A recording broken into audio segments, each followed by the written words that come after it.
this one's going to be brought out. Zach Weinmaster makes a man miss. Flag down on the field as he is tripped up after crossing the 30-yard line. And it is going to be interesting where the call comes, but Nebraska looks like they'll have decent field position barring the penalty. Georgia Southern there doing a nice job kicking it really to the off returner, not the guy that, no offense, but not the guy that Nebraska's trying to get in their hands. There are 2 fouls on the play, both against the receiving team. Holding number 9. That penalty is declined. Illegal block in the back, number 5. That 10-yard penalty, reinforcing the foul, automatic first down. Yeah, spotting that foul is going to put him right at about the 10-yard line. So not as ideal. But either way, Casey Thompson will come out, the Texas transfer who has had some shining moments through the first couple of games. Really started out strong in Ireland in that loss to Northwestern and then turned it on late last week in the win over North Dakota. They're going to go as far as he takes them. No doubt. Turnovers, just played cleanly. If you're Casey Thompson, we'll see how Georgia Southern plays him, showing a too high zone look right here to start. They put the tight end Borkature in motion, but they will hand it off to Anthony Grant, the co-Big Ten Offensive Player of the Week, who scampers forward for a pickup of 2. Justin Ellis, the captain on the defensive line for Georgia Southern, comes up to make the play. Nice job by Will Harris, the defensive coordinator for Georgia Southern. Has a Pete Carroll USC background. Will move these guys a ton up front. You see him moving around a lot right now to try to confuse that young front from Nebraska. Keep Grant in the game for a 2nd and 8. Thompson with time, that runs out quickly. He's engulfed in the backfield, and Justin Ellis has come out and made 2 huge plays for the Eagles.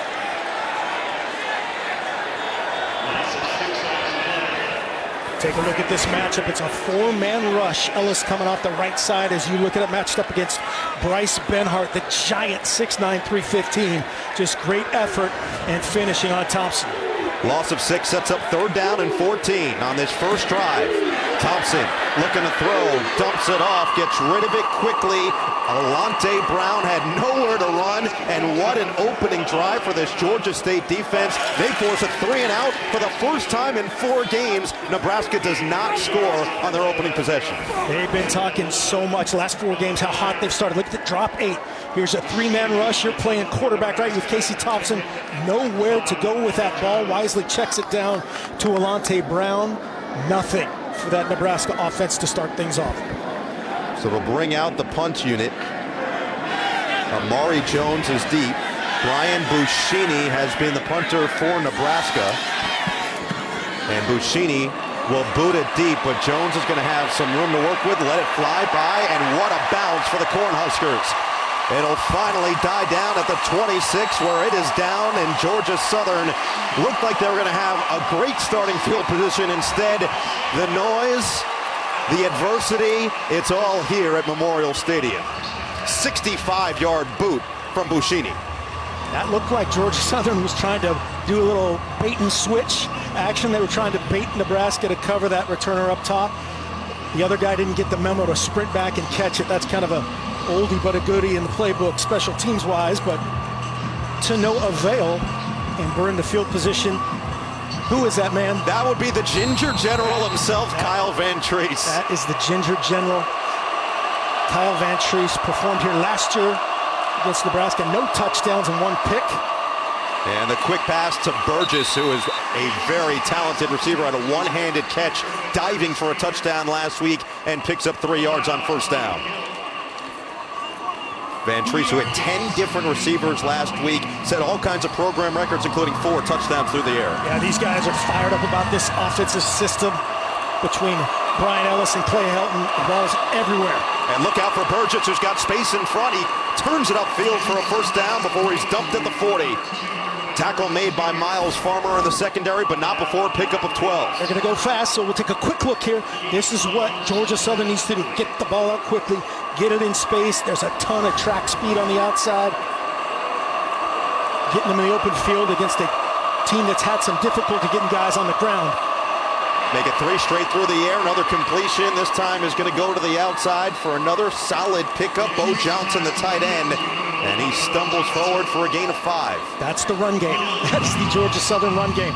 This is not your Paul Johnson, triple option of the pass. Georgia Southern, as you said, a ton of balls in the air. A lot of excited receivers to see Clay Helton and Brian Ellis come to town. Brian Ellis said it. If you're a wideout in this system, the opportunities are going to be there tenfold for you. Stay through the air. And right over the middle, another completion. This one to Amari Jones. He keeps fighting towards that chain, but comes up a yard shy as Luke Reimer drags him backward. 3rd and 1. Logan Langmeyer, the center, has a long streak going. It starts. See if they can convert here. Handed off up the gut. First carry of the game for Jalen White, and he does get the yardage, picks up 3, and moves the sticks into Nebraska territory. This an excellent opening drive for the Georgia Southern offense. Great job. They've done a regular drop back, screen game, quick screen game, RPOs. Great balance. White stays in there at the back. First down from the 48. Flea flicker action. Van Treese looking downfield. A lot of contact, and the flag does come in. He was looking for Burgess, who made the first 2 catches in an athletic play. And we'll see if the pass interference is the official call from referee Jeffrey Servinski. Pass interference. Defense, number 0. 15-yard penalty from the previous spot and includes an automatic first down. That's the cornerback, Tommy Hill. Yeah, Tommy Hill, the Arizona State transfer, has done a really nice job. Kyle Van Treese thought about letting it go. The ball's just underthrown enough. They got to make that call. Derwin Burgess was open early. If Van Treese takes him up the numbers right over that Big Ten logo, he's in that end zone. We've already seen 2 Sun Belt teams upset Power 5 teams on the road. Those 2 were top 10 teams. This one would be an upset nonetheless, and Georgia Southern's playing with a lot of confidence. Van Treese on first down will hand it off to White up the gut once again. He picks up 3, but not before he runs into a wall led by Isaac Gifford in the defensive backfield. Just again, a body blow, run game type of mentality. They did a great job last week in the RPO game. Kyle Van Treese gets them in and out of plays. Very common in the kind of the melding of the Clay Helton and Brian Ellis offenses.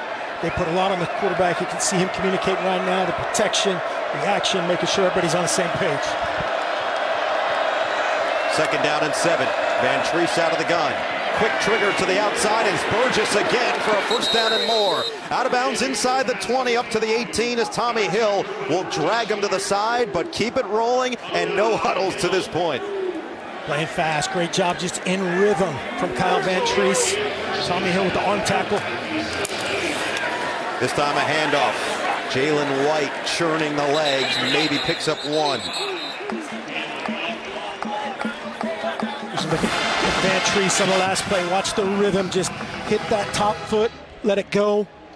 In rhythm to Burgess, allows him to square up, convert, first down in the red zone.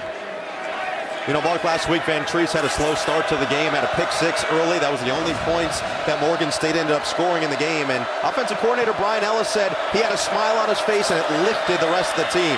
Another handoff for White, who stutter steps forward, gets a chunk yardage, and will make it 3rd and manageable as Reimer comes up and makes another tackle.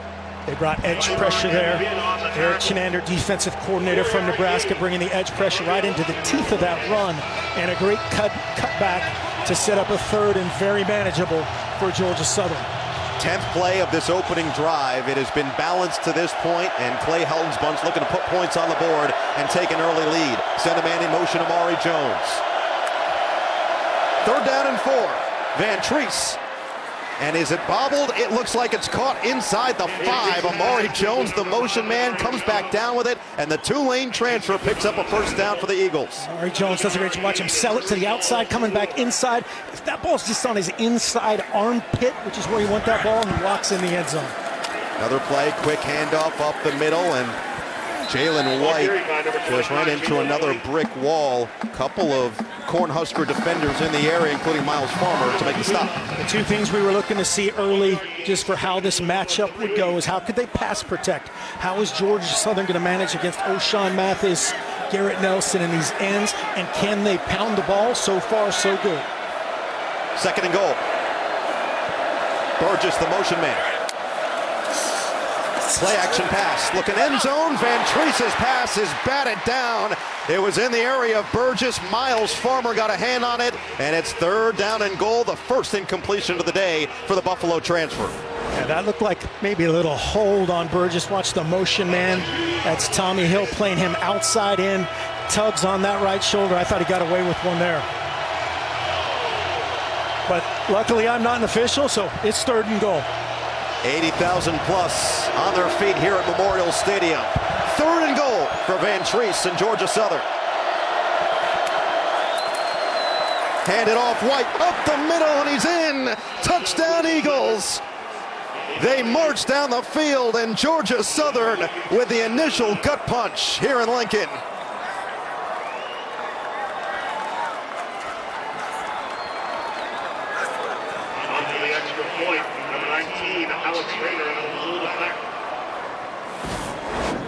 Watch Garrett Nelson here, 44. Watch the cutback by Jalen White. The slide action on the route, freezes him. Cutback is on green grass. Touchdown, Georgia Southern. 3rd touchdown of the season, just the 2nd game for Jalen White. Now Alex Rayner on for the extra point. That is good. And the Eagles of Georgia Southern, led by Clay Helton, with all that experience at USC, all that experience growing up as a coach's son, a methodical, pick you apart type of drive, 10-plus plays, and they get into the end zone with White to go up 7-0.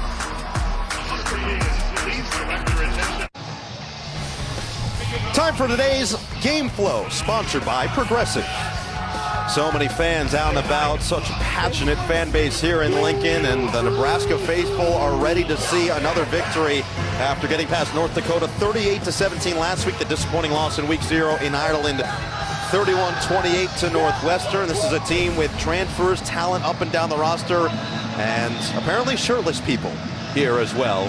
Not that hot, only mid-60s today, Mark. Got to respect the grit. Yeah, you got it, you got it. Why not?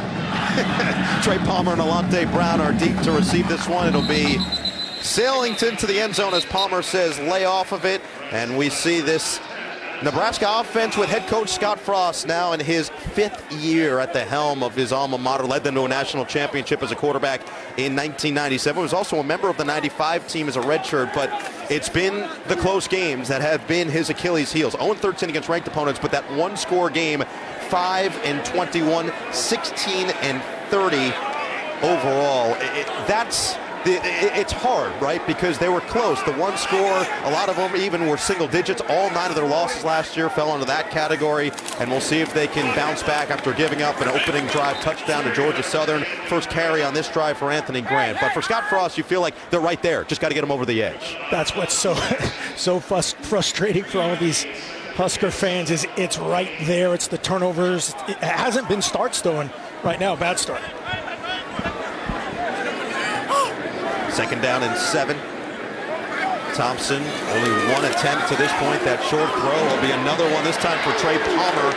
And another hesitation move across the 30. Tripped up at the 32. Will bring up 3rd and short. Dropping 8 there again from Georgia Southern. We'll see Trent Hickson here at center. He's been here a long time, only his 3rd start. And then Marcus Washington, kind of the unsung hero there, this receiving core. Another Texas transfer along with Casey Thompson. 3rd down and 3. Deep drop. Fires over the middle. It's caught. Marcus Washington in space and into Georgia Southern territory. Dragged down at the 35, but he tiptoes his way as Seth Robertson brings him down. A massive gain and the first positive momentum for the Huskers. Watch the little rub action right there. Takes place.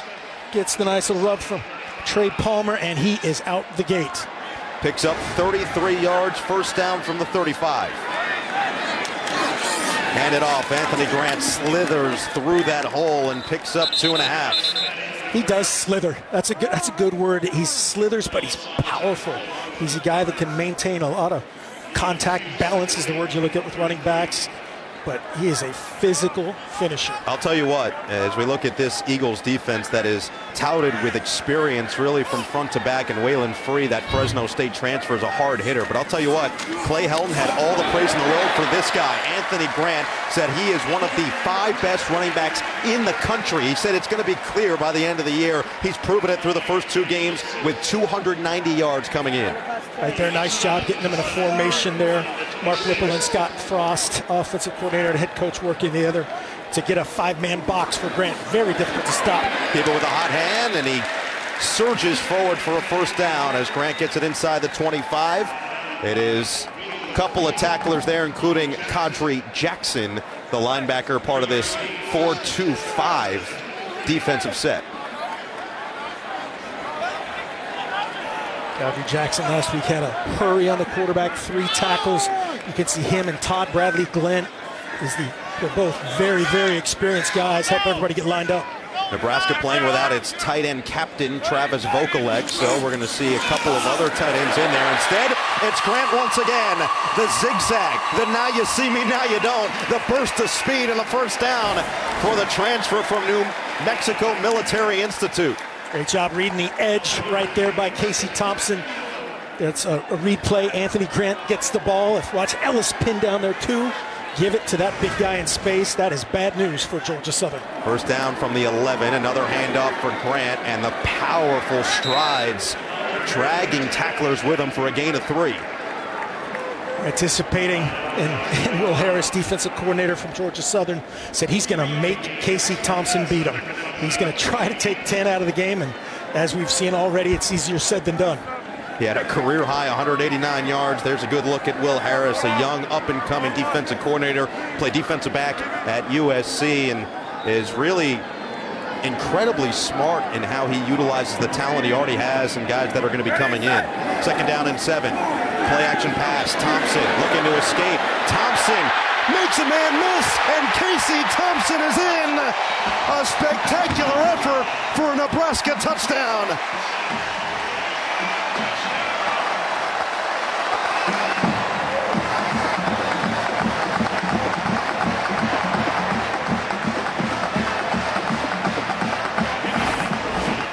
Nice job by Casey Thompson. Little play action, token action, steps up as the offensive tackle gets beat there, and just nice. That's got to feel good for him to get things started. Casey Thompson beat and get this crowd back into it.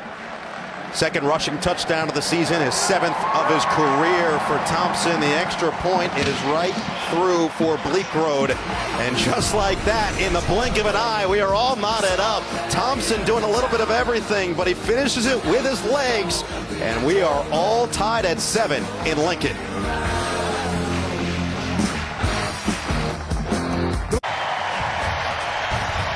FS1 College Football is sponsored by Hampton by Hilton for the stay. Mark, it was a 9-play, 75-yard drive in just under 4 minutes. A lot on the ground, and that includes the finisher from Casey Thompson. Yeah, good action here by Nebraska's offense. You'll see Casey Thompson watch the token fake to Anthony Grant and the pull of Trent Hickson. That gets those linebackers up. That gets to Ellis in an edge position off Hickson. Casey Thompson does a nice job running a little drill between all those would-be tacklers. Touchdown, Huskers.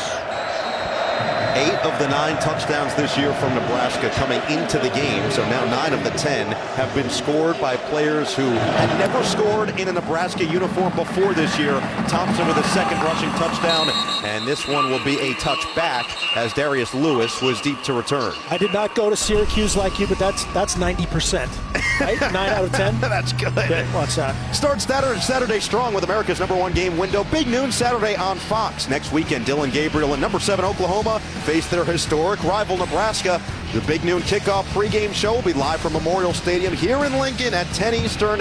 And then it's Oklahoma, Nebraska next Saturday at noon Eastern on Fox. Asking Scott Frost if it's difficult for his guys to not look forward to that. He said, we don't think that way. They're focused on the task at hand, and they need to be with Kyle Van Treese and this Georgia Southern offense. It's going to be another pass to start this drive, a quick hitter to the outside for Caleb Hood, who's got game-breaking speed and makes something out of nothing, picking up 5.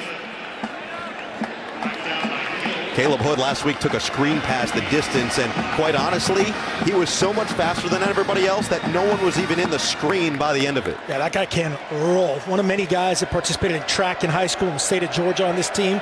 A ton of team speed. 2nd down and 5. They put Hood in motion. Van Treese with a quick drop. Van Treese rifles. Complete right at midfield. He got it in the general direction, and Caleb Hood did the rest. Finds the football and brings it in with a bear hug. They're doing a nice job for us. Marcus Washington with a big play right after we talked about him. And there's Caleb Hood just presenting himself to Kyle Van Treese, and he dots him. 1st down pass again. Van Treese nearly lost the football. He did get rid of it in time as the pressure came, and it was batted down right at the line. It'll bring up 2nd and 10 as Colton Feast was there to get a hand. Colton Feast had an impact on that first play, trying to come back and redirect on the screen. There he redirects and gets in the vicinity of the ball and bats it down. Just again, watch 32 on the edge and 2 on the edge here all day for Nebraska. Can Georgia Southern block? 2nd down pass, Van Treese lofts and completes with Jeremy Singleton. He is spun down shy of the 45, but this offense does not take any breaths, and it really doesn't let us breathe all that much either up here. You're in excellent condition. I've seen you move. Good thing I got a treadmill workout today. Woo. Nice job by Clay Helton and offensive coordinator Brian Ellis. They know those matchups on the edge too. They're getting the ball out in rhythm, showing pressure, making everybody communicate. 3rd and 5. Van Treese on course, one-on-one, complete. What a grab by Singleton on the back shoulder, and a 1st down for Georgia Southern. He beat Newsome on the outside, and Van Treese is dealing in the 1st. Senior receiver on best corner back shoulder action. No doubt about that confident throw from 6 to 1. 20-yard gain sets up 1st down. Van Treese once again. Oh, that was a dangerous throw. That was batted down. Van Treese threw it in the general direction of Burgess, and Tommy Hill, who made the first error with a pass interference, makes up for it with a PBU. Tommy Hill, Arizona State, trust your eyeballs, man. He broke on it and then just hesitated. He's thinking about that same thing right there. Is it a double move? Is it time for a double move on the outside? Had the hitch up top, ate that ball up right there. Reach into Clay Helton's bag of tricks. Van Treese already knocking on the door of 100 yards, had 367 in the win last week. He'll go back to the aerial attack and fire a bullet. Incomplete again, looking for Burgess. He's testing that matchup with Hill, and 2 consecutive stops for that Arizona State transfer. Clay Helton is out of the coaching box, and again, rightly so. 0 Tommy Hill literally just tackled him. He got away with another one there. That was tough. That was worse than the first one. 7 plays to this drive, Mark. Tommy Hill, the corner. When you look up as a corner and you start looking around, you know you're guilty. All 7 plays have been passes for Van Treese. 3rd down and 10.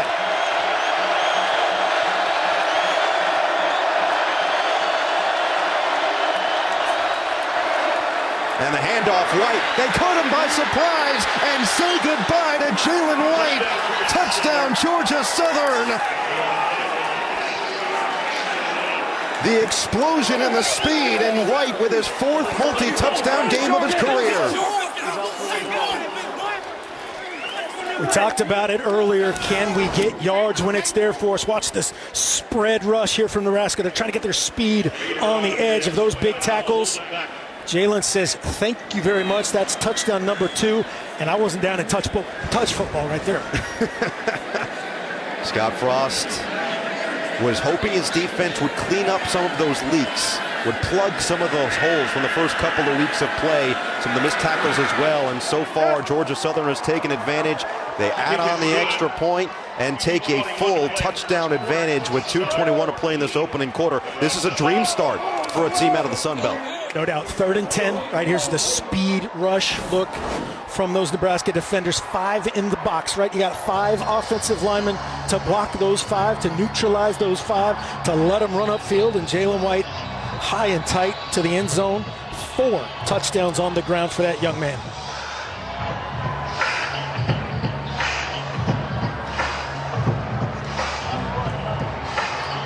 And we welcome all of you who just watched Texas Tech defeat Houston in a thriller in double overtime, 33-30. Unbelievable stuff over there. But we welcome you to Memorial Stadium here in Lincoln. And if you're just joining us, boy, we've got a lot to catch you up on. Georgia Southern, who comes from the Sun Belt, a conference that already has 2 upsets on the day over Power 5 schools, has come into Memorial Stadium with the 384th consecutive sellout, and they have performed like they belong, and then some. 14-7 lead, just the second touchdown of the day from Jalen White, the running back for the Eagles, and now they'll boot it deep. Trey Palmer is back to receive it. Will let it fly into the end zone. For Nebraska, they got their touchdown on their second drive of the game. It was Casey Thompson, the Texas transfer at quarterback, did it with his legs. Yeah, Georgia Southern stepped up and had to only, using your tennis terms, right, they broke serve, a 3 and out early, and then it's been track meet. Touchdown, touchdown, touchdown.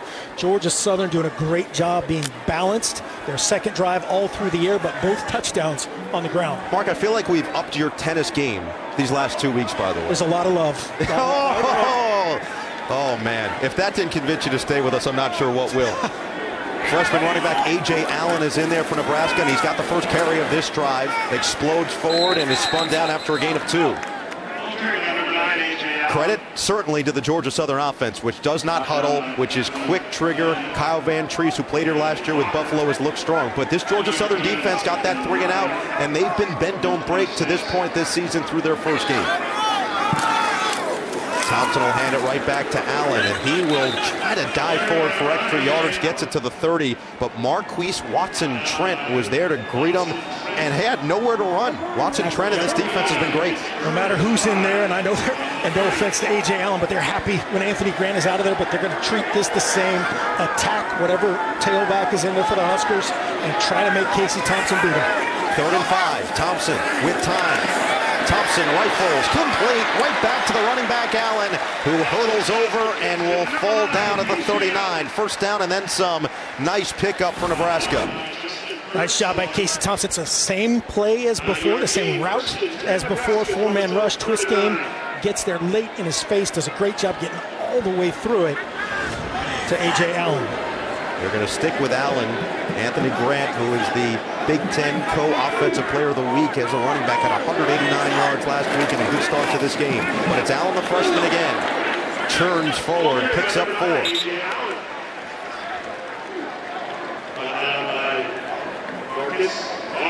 Anthony Grant, the little bit of a heavier hitter than A.J. Allen, just about 15 or 20 pounds heavier. Allen probably a couple steps faster. A talented freshman. 2 offensive coordinators that are touted, but at 2 different parts of their career. Mark Whipple has been around the block. On the other side, Brian Ellis is one of the newer names. Thompson to throw, and incomplete. He was looking for Allen, is checked down again over the middle, and it was well covered by Georgia Southern as they'll bring up a 3rd and 6. Nice job here, changing things up. A little zone, a little man from Will Harris, the defensive coordinator from Georgia Southern. Just a 4-man rush, though, trying to keep Casey Thompson in the pocket. We showed his feet, or saw his feet earlier on the touchdown. He can roll.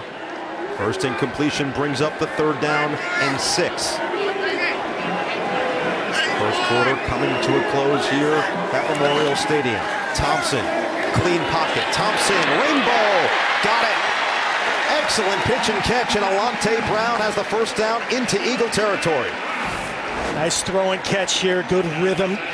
You'll see receiver number 4, Alante Brown, and then Tyler Bright underneath it slips as he's coming back inside. He was in excellent position. He just stays there and does his job in the zone drop. At 15 yards for Alante Brown. Brody Belt is in the game, and he was in the backfield, but not before the whistle comes. That is the end of the first quarter. For those of you watching Georgia Southern versus Nebraska on FS2, head over to FS1 for continuing coverage after the break. But this first quarter had a whole lot of action. The Eagles of Georgia Southern came in and delivered the first punch. Casey Thompson and Nebraska battled back. It's 14-7 after 1.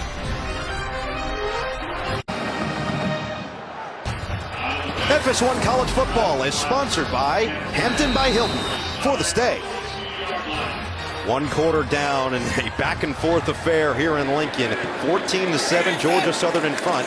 And a handoff for A.J. Allen as Grant stays on the sideline. Allen stumbles forward and picks up a first down. Todd Bradley Glenn, one of the captains of this defense, wraps him up. But a first quarter with a whole bunch of adventure. It started with Jalen White, who has 2 touchdowns on the day, now 4 on the season. Georgia Southern's 5 for 5 on third down. Casey Thompson came back and got the touchdown back with his own legs as they swing it to the outside for Brody Belt, who's lined up as a fullback the last couple of plays. Short pickup on first down. Bradley Glenn once again on the tackle, one of the most impressive young men that you were ever going to encounter. Unbelievable story, getting a second degree.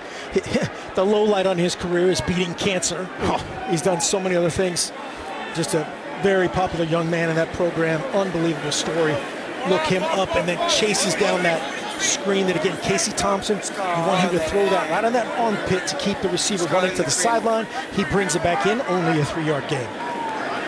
Thompson, excellent start for him, 6 for 7, and he's going to run it up the gut. Thompson evaded that tackler on the touchdown run, comes up right at the sticks.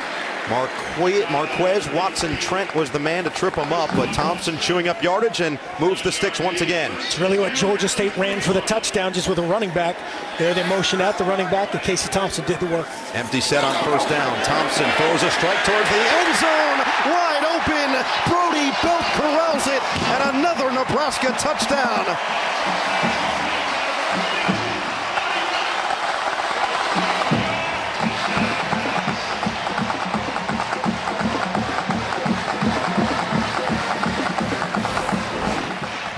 Here's the look. We sung his praises. Watch number 1. Bradley Glenn has to get depth here under Belt. 32, almost a little double move. Very similar schematically to how they got to Borkircher last week against North Dakota. Great throw and catch, really an on-air rep there for Thompson and Belt.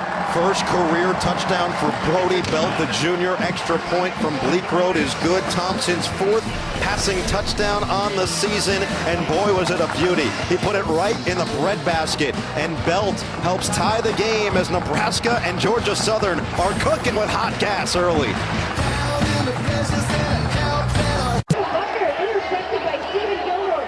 Back here in Lincoln, we've got a shootout on our hands so far. 10-play, 75-yard drive. It was Belt with his first career touchdown, 21 yards out. Thompson delivers a strike, and here we are, 14-all. Yeah, I got to figure out who's going to break serve here, right? 9 for 10. These teams combine on third down. Look out deep. O.J. Arnold, one of the men to receive this kick, but it's going to be a fair catch called for, and Arnold does make it, the freshman, so it'll be solid field position, but we do have a flag down on the field. We'll take a second to see what this flag looks like, but realistically, no matter what the starting field position is, Nebraska's defense is going to have to figure out a way to stop this hurry-up, air raid type of Georgia Southern offense. Yeah, Georgia Southern has done a great job of mixing the first drive, almost exactly 50-50. There's no foul on the play. First down and 10 at the 25-yard line, Georgia Southern. I just want to talk about things, making sure that the blocks were legal. Taking a look at the champion's mindset here. Coach Shelton, keep Van Treese upright and clean. We've seen that so far, again, from the balance and the pass protection. If you're Nebraska, you have to run the ball when you want to. That's 1st and 10, making it second medium, 3rd and inches converting. They have to do that better. Trickeration. Little trickeration indeed. Caleb Hood, he's got bursting speed, blinding in the open field. Pickup of 9 on first down. And you're right, Mark. You're right on the money with your keys. Both teams have done a good job, and Van Treese has had a clean pocket to work with the entire game so far. Another completion to the outside. This one is going to go to the running back, Jalen White, and a first down once again for Georgia Southern. And again, I said it earlier, that is Georgia Southern run game. Yeah. That quick screen outside, they want to get 4 or more every time. Mission accomplished right there. Going back to Caleb Hood, get him in space. He can throw. Van Treese rolling. Van Treese sets the feet. Lofts one deep. It's in coverage. It's intercepted. Picked off in the secondary by Marquise Buford. And the first mental error from Georgia Southern.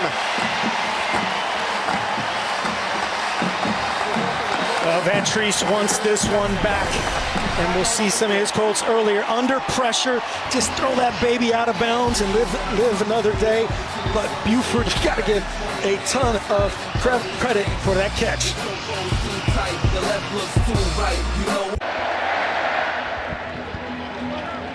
Well, Kyle Van Treese just threw the second interception of his season. First interception for the Nebraska defense this year. And he said this week, sometimes you got to drive fast and take chances. Channeling his inner Ricky Bobby. Absolutely. And this time he crashed and burned. No doubt. They were trying a little half roll, a little baiting Nebraska into to follow him and then get backside. That's where you got to trust your quarterback. Hey, man, I was wrong as a play caller. We didn't trick him. Throw it in the stands and play the next play. But he also said that last week. Say, the most important throw is the next throw. Oh, yeah. You know that he's not going to be rattled no matter if he throws 4 picks. It's always about that next one. Thompson, meanwhile, perfect delivery right on target for Trey Palmer.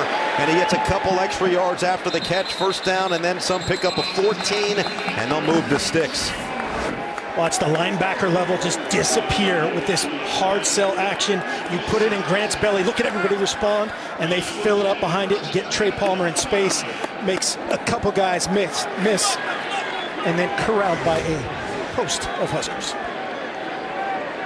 Get Anthony Grant back in the game. Anthony Grant, who Clay Helton called one of the top 5 running backs in the country, has the carry, and this is why. Physical, tough, determined running. Pickup of 9 will set up second and short as Seth Robertson comes in and finally stops him in his tracks. Seth Robertson, got to see Waylon Free, 5, Bride 4 coming out of the secondary and help out to get this guy on the ground. He's special. Just feed the hot hand, Grant, and he plunges forward, first down into Eagles territory. Nebraska has something in this formation right here when they're lined up a tight end to one side and 3 receivers to the other. Georgia Southern is kind of expanded out. See if they continue to come back to that run. They've run about 3 times with great success. First Nebraska player in over a decade with 100+ yards in each of the first 2 games to start the season. Taylor Martinez, the all-world quarterback at the time. That was his freshman year when he did it. Drive starting to really pick up here. Nebraska scored their last 2 drives. They included that 21-yard pass to Brody Belt on the last time out. Keep it with Grant, and he finds some space following his blockers and stumbles forward, tripped up by Justin Ellis, but another solid gain. Mark Whipple, he has been pretty much everywhere. We know what he can bring to an offense, and we're seeing it now working in unison with Scott Frost here. No doubt, and when the belly of Anthony Grant has the ball, good things happen. You could see a steady dose of that early. Thompson taking a shot. He's got another receiver on the outside. Oliver Martin comes back to make the grab out of bounds, but a gashing play dialed up by Thompson. And just seeing him in the game, you have to play guys different. Oliver Martin singled up on the outside. Seth Robertson this time in coverage in his hip pocket, a good back shoulder from Casey Thompson. They're going to line Anthony Grant out wide. Empty set now for Thompson on first down inside the red zone. Thompson pulls it down, runs out of time. Second sack of the day for Georgia Southern. This one's going to be Anthony Wilson, the safety, coming in from the back to make the play. Coach Will Harris said, hey, we saw enough of that empty action. We're going to bring an extra guy this time. They only end up bringing 5. Nebraska, in theory, should be able to pick this up. But watch 12 come off the edge. They have 3 for 3. Just smokes inside. This is another matchup we need to see, is those athletic second-level players against these giant tackles of Nebraska. Second down and 15. And there's going to be a penalty pre-snap, likely going back the other way. 6'9" and 6'10". Ooh, Good start. prior to the snap. False start. Offense number 89. 5-yard penalty. Second down. Okay, hold on a second. So we've got tennis and basketball already mentioned. By the way, that was Oliver Martin who just made the big catch to get him in position. He was a great hurdler in high school. So okay, so now we've got track. We've got 3. How many sports can we get to by the end of the game? We're in the second quarter. It's a bingo. We got to get a bingo going. Oliver Martin was a highly recruited guy. Caught touchdown passes for Iowa, for Michigan. He's old enough that I actually tried to recruit him back in I think it was the early 1800s. Second down and 20. Just get it to Grant. Good things happen. Busted to the outside. Back to the inside. And Grant, navigating, patient, gets back to the original line of scrimmage and picks up an additional yard to make it 3rd and manageable. Pick up of 12. Just working. Watch Cochran, 69, ends up defeating the block there of Todd Bradley Glenn. And just says, I'm going to look up here and watch Grant do work. 3rd down and 9. Thompson looking Thompson's got a man. It's Martin again, who stays on his feet. It takes 3 white jerseys to bring him down, but not before he sets up a fresh set of 1st and goal. Good decision there by Casey Thompson. They were trying to work to Palmer inside. You can see 3 flash across his face. Did a great job getting the ball out in time, in rhythm to Martin to let him square up and make somebody miss. This is where Anthony Grant is dangerous. That's everywhere. That's everywhere. Here is Grant on the give, and he crosses the 5, but not much further. Picks it up to the 4. Grant on the season, 4 touchdowns in 2 games, came in with 290 yards. As mentioned, the Big Ten Co-Offensive Player of the Week, along with Sean Clifford of Penn State, first Husker to claim that since 2018. Divine Ozigbo was the last one to do it. Scott Frost has to be pleased with the way his offense has bounced back after the initial 3 and out. Thompson now 10 for 11. Thompson hands it off, and Grant finds the hole, burst upfield, and it's another touchdown for the Huskers. 5th of the season for the transfer.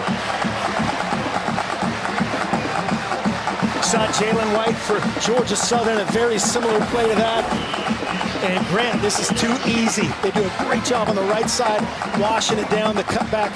Todd Bradley Glenn just too late to the party, barely a glove on that man. No glove on that man. Yeah, 0. Gloveless, some would say. And the extra point right down Main Street for Bleak Road, 21-14. Nebraska, if you didn't know, now you know. Anthony Grant is a baller, and he's proven it once again at Memorial Stadium.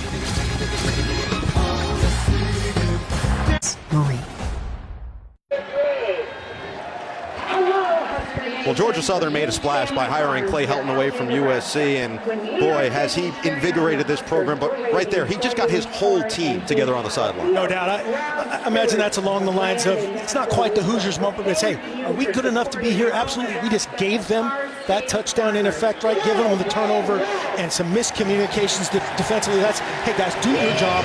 Attack these guys. Believe in what we're doing. And let the chips fall.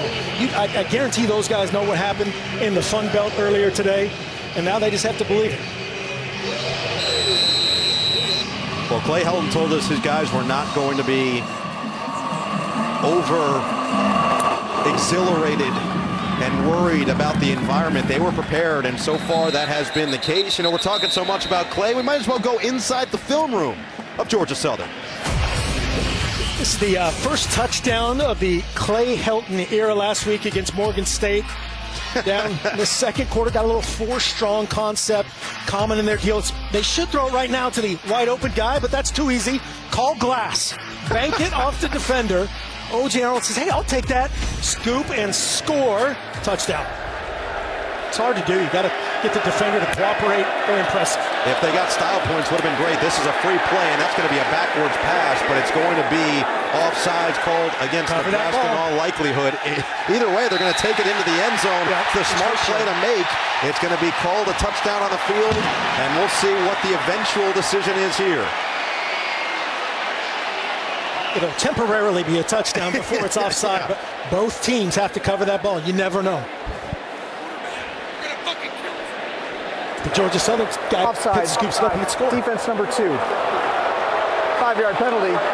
First down. That's the captain, edge rusher Caleb Tanner, who is as talented as they come. Talked about the run game. We talked about the screen game. How else do you affect these edge rushers? Changing up the snap count. Right there, you took a shot that you might want to avoid with the free hitter by Tanner. So you want to be a QB. Maybe be your RB. And this is another pretty good one. Gerald Green, who burst through the hole. Gerald Green, extra speed into Husker territory. One man to beat, and Green is shoved out of bounds inside the 5. A gashing run. Buford finally got to him, but Green sets up 1st and goal. 67-yard pickup. Turned into a foot race. Great little split zones to base run. Nebraska runs it. Everybody in America runs it. Didn't fit it correctly. Almost a house call. Right back to the line for this first down. Green stays in there. Green's got the football. Green keeps his legs churning to the 1. Tanner and Gifford there for Nebraska. This is the split zone. The action goes one way. You see 9 J.J. McAfee coming back to tight end, and they just misfit this. Nebraska had issues with this last week against North Dakota, and that's a great job by this staff of checking if they got it right. Green bulldozes forward. Is he in? The extra push. Got him there. Touchdown, Georgia Southern. How about that for a response? Great answer against schematically. So they're running some of Nebraska's plays against themselves. Also some pickups off of last week's film with North Dakota. But a ton of credit to this offensive staff and this offensive line doing a great job of willing this ball in the end zone from Gerald Green. It just becomes a scrum. Runs through. You see a bunch of guys doing some dirty work. Rasheed Miller, Brian Miller moving all over. Touchdown. Second touchdown of the season for Green, his 9th of his career, went over 1,000 career yards last week in the win over Montana State. It was set up from the 67-yard sprint, and now Rayner comes on for the extra point to tie this game back up, and that is right down the middle. It all started with a big run, though, and Green made it happen. Great execution, ton of credit again. High tight, get the ball on the outside arm, you might be able to score. 21 all in Lincoln.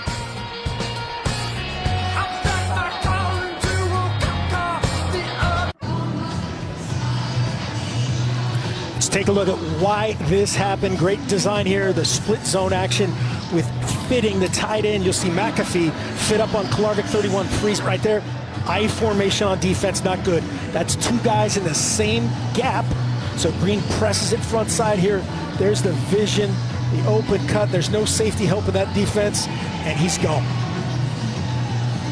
Just a huge momentum shifter after the interception led to 7 more points for Nebraska. The bounce back ability of this Georgia Southern team. Clay huddled them all up on the sideline, and for that to be the first drive back out on the field is impressive for this team from the Sun Belt that believes they can win the Sun Belt this year, a conference with a number of really good teams. Anthony Grant is going to receive this one for Nebraska, and we know what he can do with the ball in his hands, but not much room to work with. Spilled out at the 25. It was a 3-and-out to start the game for Nebraska. That ended a 4-game streak of opening drive touchdowns, but since then, they have been sensational. Touchdown, touchdown, touchdown, all 75 yards or more. Extremely efficient, extremely balanced. Casey Thompson has been playing on time. The other thing, we got to go back on that and give Klarvik some credit. That guy's playing all over the map. He's played inside, he's played nickel, he's played safety without Nick Henrich, who would normally be in that spot. A.J. Allen, the freshman, is going to be the running back for Nebraska here. Send the man in motion, it's Palmer, but hand it right to Allen. He runs into a wall, but bounces it to the outside. Allen turns on the Jets and has daylight in front. First down and more across the 40. Picks up 18 on first. Another big running play sets it up for the Huskers. Had the perfect defense. Watch the edge pressure just missed right there by Tyler Bright. He's in the backfield. That's not Anthony Grant. That's A.J. Allen doing his best Anthony Grant impression. Longest run of his young career in his first year on campus. They're going to get a new look, new face into the game in the backfield. That's Gabe Irvin on first down and 10. Thompson back to throw. Lofts one over the middle. Oh, in and out of the hands of Marcus Washington, his friend in transfer from Texas. Just the second incompletion of the day. It was interesting to see Gabe Irvin from Buford, Georgia, along with Anthony Grant, another Georgian. Are you a Georgian? Yeah. From Georgia in the backfield, going against a bunch of Jordans, and Casey Thompson was trying to throw that angle a little differently for Marcus Washington. Say with confidence. She's a Georgian. Trust your gut. Another running play. This time it's Irvin. And he tiptoes his way for a gain of 2. Brings up 3rd down and 8. And here's a crucial play both for the Nebraska offense and a Georgia Southern defense that has made some big plays already today. Yeah, this crowd wants to believe. This Georgia Southern sideline wants to believe. As you said, a big play for both sides with how efficient Casey Thompson has been on 3rd down. Sometimes with his legs, sometimes with his arm. Will Harris, defensive coordinator for the Eagles, says he looks for 3 or more turnovers. They have yet to force one today. Could this be the time near midfield? 3rd and 8. Thompson looking. Thompson lifting. Overthrew his target. It was Trey Palmer streaking down the sideline, and Georgia Southern gets the stop on third down. Decision time for Nebraska. Yeah, they got a punter right here. Casey Thompson, I think, felt like pressure was coming off the other side. It's just a four-man rush. He steps up, just was unsure for a second, and that's the difference. That should be Trey Palmer with a chance to score a touchdown or certainly convert. But credit to that defensive look and the coverage. It'll be the second punt of the day for Brian Buschini. He's going to send it deep to Amari Jones. Jones is an athlete, transfer from Tulane, lets it fly over his head and into the end zone for a touchback. So Georgia Southern, who had the advantage for the majority of this first half, looking to regain control. It was a big run from Gerald Green that set up the touchdown in the last drive. What do they have on this one? Well, we know both these teams can throw the ball, but the ground game has just been stupendous on either side. Stupendous is an excellent word there. The Georgia Southern fans hearkening back to the yesteryear. Clay Helton and company proving they are an equal opportunity attacker. Great job on the ground so far. Clay Helton said that they knew they were an FCS power, but they're trying to build themselves up on the FBS level. So far this season, so far, so good. They hand it right back to Gerald Green, who had the big drive last time with the 67-yard run, the 3-yard touchdown, but he's upended by Marquise Buford after a short gain of 3. Very similar play to what Nebraska ran earlier to get Grant on the perimeter. They're trying to do the same with whoever you want out of the backfield. Short gain. It was pretty much all Jalen White through the first quarter on the ground. And in the backfield for Georgia Southern, it's been a lot of Gerald Green here in the second quarter as the Eagles look to regain the lead on a 2nd and 7. Van Treese, perfect delivery over the defense, and Singleton, right place, right time for a first down. Great spot. You said it, Garrett Nelson, and drop Quentin Newsom over the top of it. Watch him fit this over the top of the dropping Nelson underneath Newsom. First down. Fake it to Green. Van Treese rolling, firing, incomplete. Diving attempt made by Caleb Hood, but nice coverage on the outside by Isaac Gifford, the nickelback. And you said it, Isaac Gifford, great coverage, good spot by Kyle Van Treese. He had nothing else there, had no opportunity to fit it anywhere else, didn't have a chance to run. That's a good decision, better than throwing it up for grabs. 2nd down and 10. Van Treese has looked poised outside of the 1 interception. Nearly got him on the hard count. Quick trigger, incomplete. It was Singleton and Newsom that were battling, and a flag is down. Quentin Newsom, the junior, by the way, from Sewanee, Georgia, nearby, went to North Gwinnett High School, about 4 hours away from Georgia Southern. Defense number 6. The ball be placed at the spot of the foul. Includes an automatic first down. Quentin, like every corner, right, has never committed a pass interference, but good call there. The thing I can't believe, how's that not offsides? They had 3 guys in the backfield. No flag. Coach Helton looks, asking the same question. Be smart here with the ball. If you're Kyle Van Treese, have all 3 timeouts and 4:50 until halftime, and you get the ball back. Van Treese, play action pass. Plenty of time, will roll out of the pocket and deliver on the run. Another strike. Derwin Burgess, Mr. Do-It-All on the outside for Georgia Southern. Gifford was there again. Great protection. You get a guy dropping out. It was just a 3-man rush. Nice job by Van Treese. There's nothing downfield. Let me get something here. Sets up 2nd and short. 2nd down and 3, to be exact. Inside Husker territory. Van Treese working the count well. If you took the under on huddles for Georgia Southern's offense, you'd be hit right now. That's a Fox bet winner. Green again, another big space, and Green is gone. Touchdown, Georgia Southern.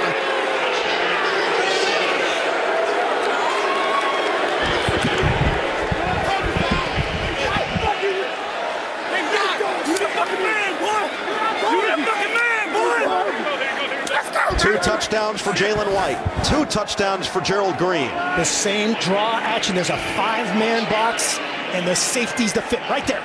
Got to make that play from Farmer. Makes him miss. Green with the ball in the outside and does the rest. This Husker crowd does not like giving up a touchdown on the exact same play. Different look. Farmer had a shot that time. 47-yard sprint. And Rayner will look to add to the lead, but not before the laundry's on the field. Tommy Hill got a little overzealous. Offside. Defense, 0. Half the distance to the goal. We do to try. So half the distance to the goal, we'll get this on the 1, and then the decision becomes, do you go for 2? Looks like they're going to stick with the kick team out there. Play for the double dip here. Got the defense out, like we said. Georgia Southern is going to get the ball back first in the second half. Nebraska obviously will have a chance to strike here with 4 minutes and all their timeouts as well. So Rayner will look to make it a 7-point game. And he does exactly that. Major running success on both sides. First it was Jalen White in the first quarter. The second quarter has been owned by the junior Gerald Green. His second touchdown of the day to put Georgia Southern up 7 on the road.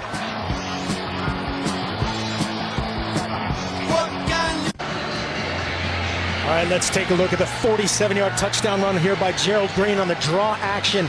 Watch 66, Logan Langmeyer fitting up on Luke Reimer. 28 is the lone backer right here. And as we saw in the other look, Miles Farmer has to make that play right there.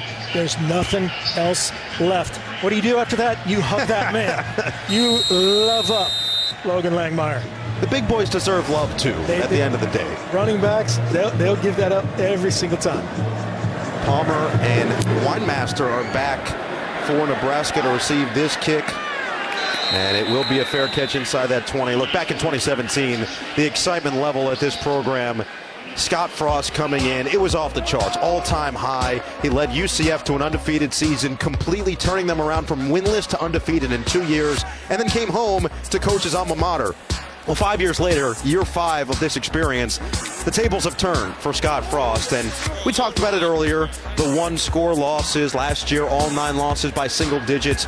They're right there. But these are the margins that we've seen today. The missed tackles, the missed assignments, the leverage on defense, and the big runs allowed that have plagued Scott Frost in his time back in Nebraska. Poor snap handled, and boy, that was dodging a bullet. Yeah, the back and the quarterback run. Page 57 and 59, they were on different pages, and that was inappropriately timed by you.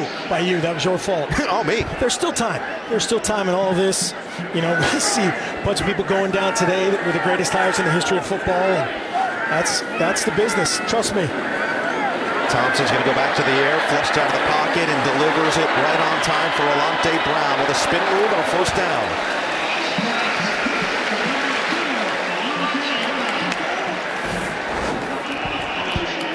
Nice job stepping up here. Good protection that time by big Teddy Prohaska. I've been waiting to say Prohaska. I was going to say, not to screw it up. That was perfect pronunciation.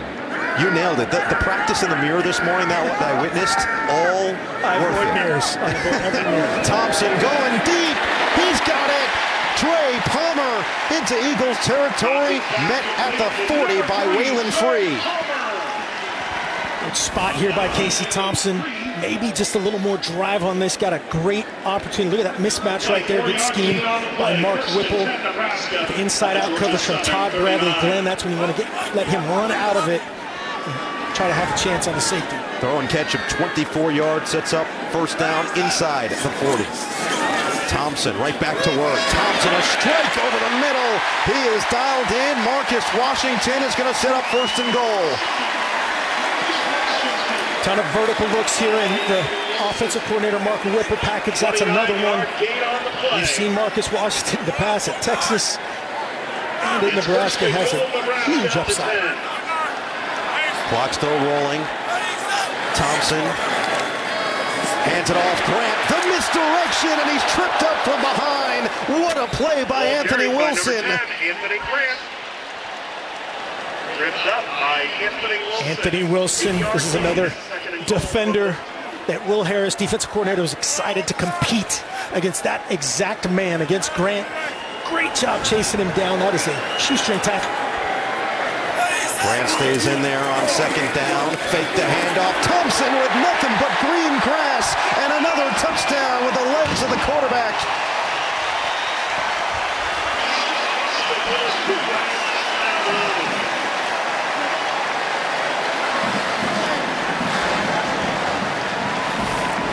Little zone read. They've got, you'll see it as you're looking at Waylon Free on the dive. Number 1, Todd Bradley Glenn has responsibility for the quarterback. Right there, the X of the quarterback beat the O of the defense. And we're trying to make this tight up. I mean, if I had told you before the day, 28-all with 1:50 to play in the second quarter, you would have thought I was crazy. I went all in on the Fox Bet Super, whatever it is, first half over. A great effort. That's good scheme by that defense. Casey Thompson in the zone.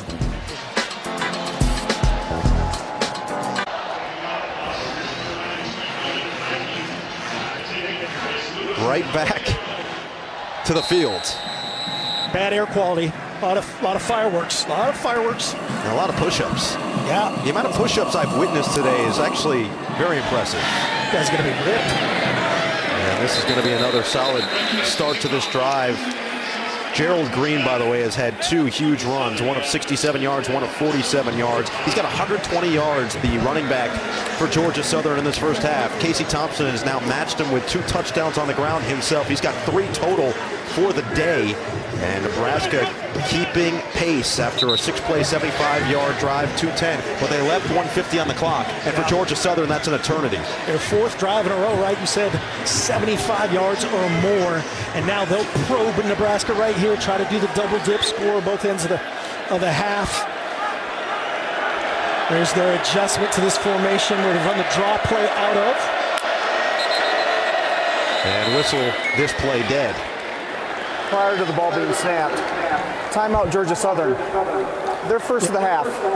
30 seconds. Play clock. Yeah, that play clock dwindling down, and Clay Helton wisely taking the timeout.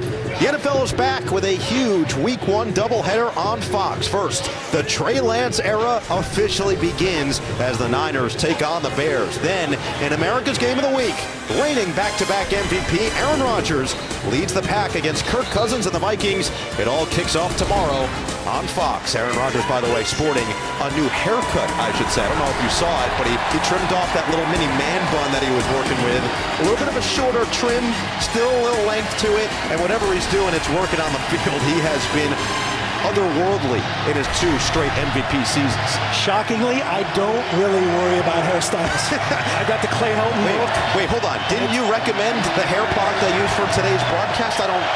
This is odd. 150 to go 75 yards to finish this first half before Georgia Southern gets the ball to start the second. The give once again on the ground, and Gerald Green on the sideline. It's Jalen White instead as Marquise Buford spins him down, gain of 9. Again, good scheme there, Georgia Southern. Hey, you know that I know that you know that I'm going to run it vertically. That's the first time they've really tried to run a true outside zone play. 2nd and 1. What is this, Chandler and Monica? Van Treese, quick strike and a first down. Derwin Burgess gets on his knees and makes the grab. And Treese operating here. Again, they'll just be smart here, probe with that run game. Nice little execution on the hitch. See what they can get here. Buck 20 and counting.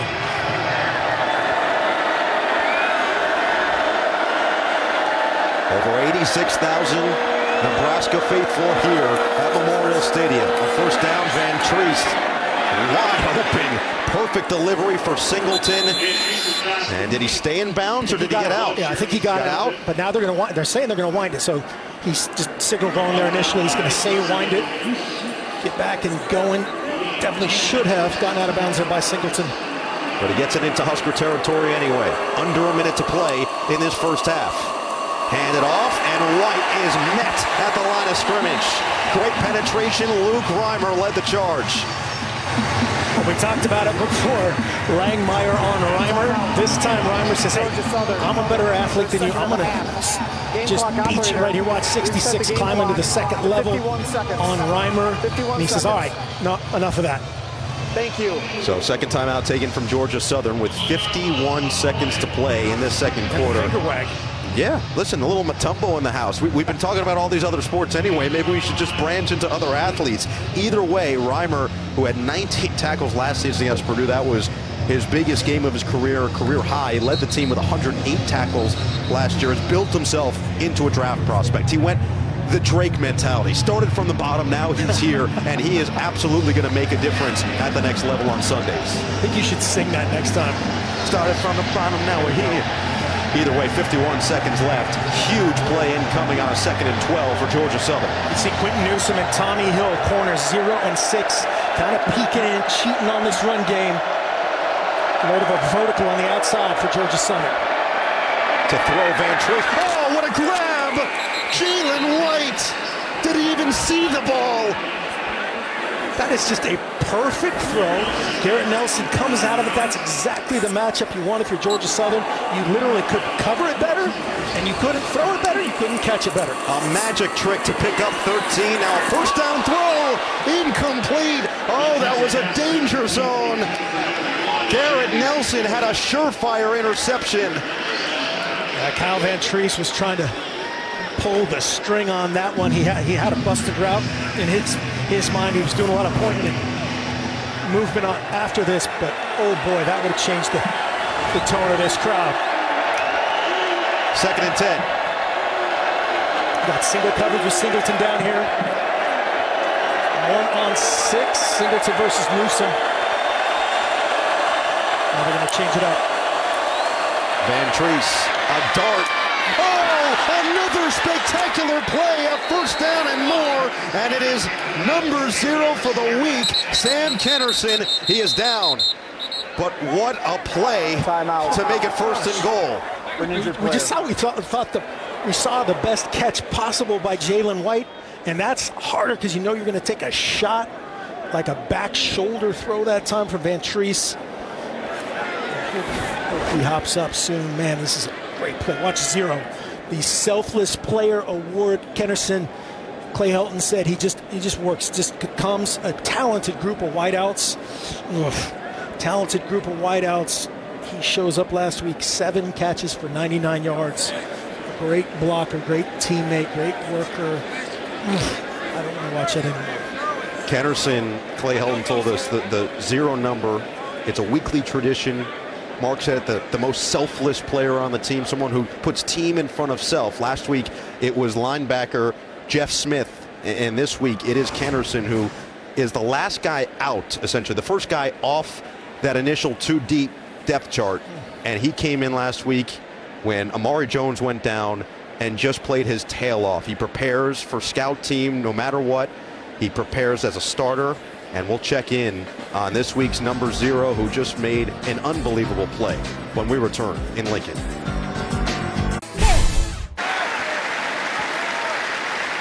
Sam Kennerson wearing the number 0 this week, embodying everything that Clay Helton wants the culture to be, with Georgia Southern just made an unbelievable individual effort and will be carted off. Looked like the knee gave out as he was cutting up field. And boy, this is one of those situations that a team now has 1st and goal, and you see the entire team rallying around them. That is Georgia Southern football in a nutshell right there.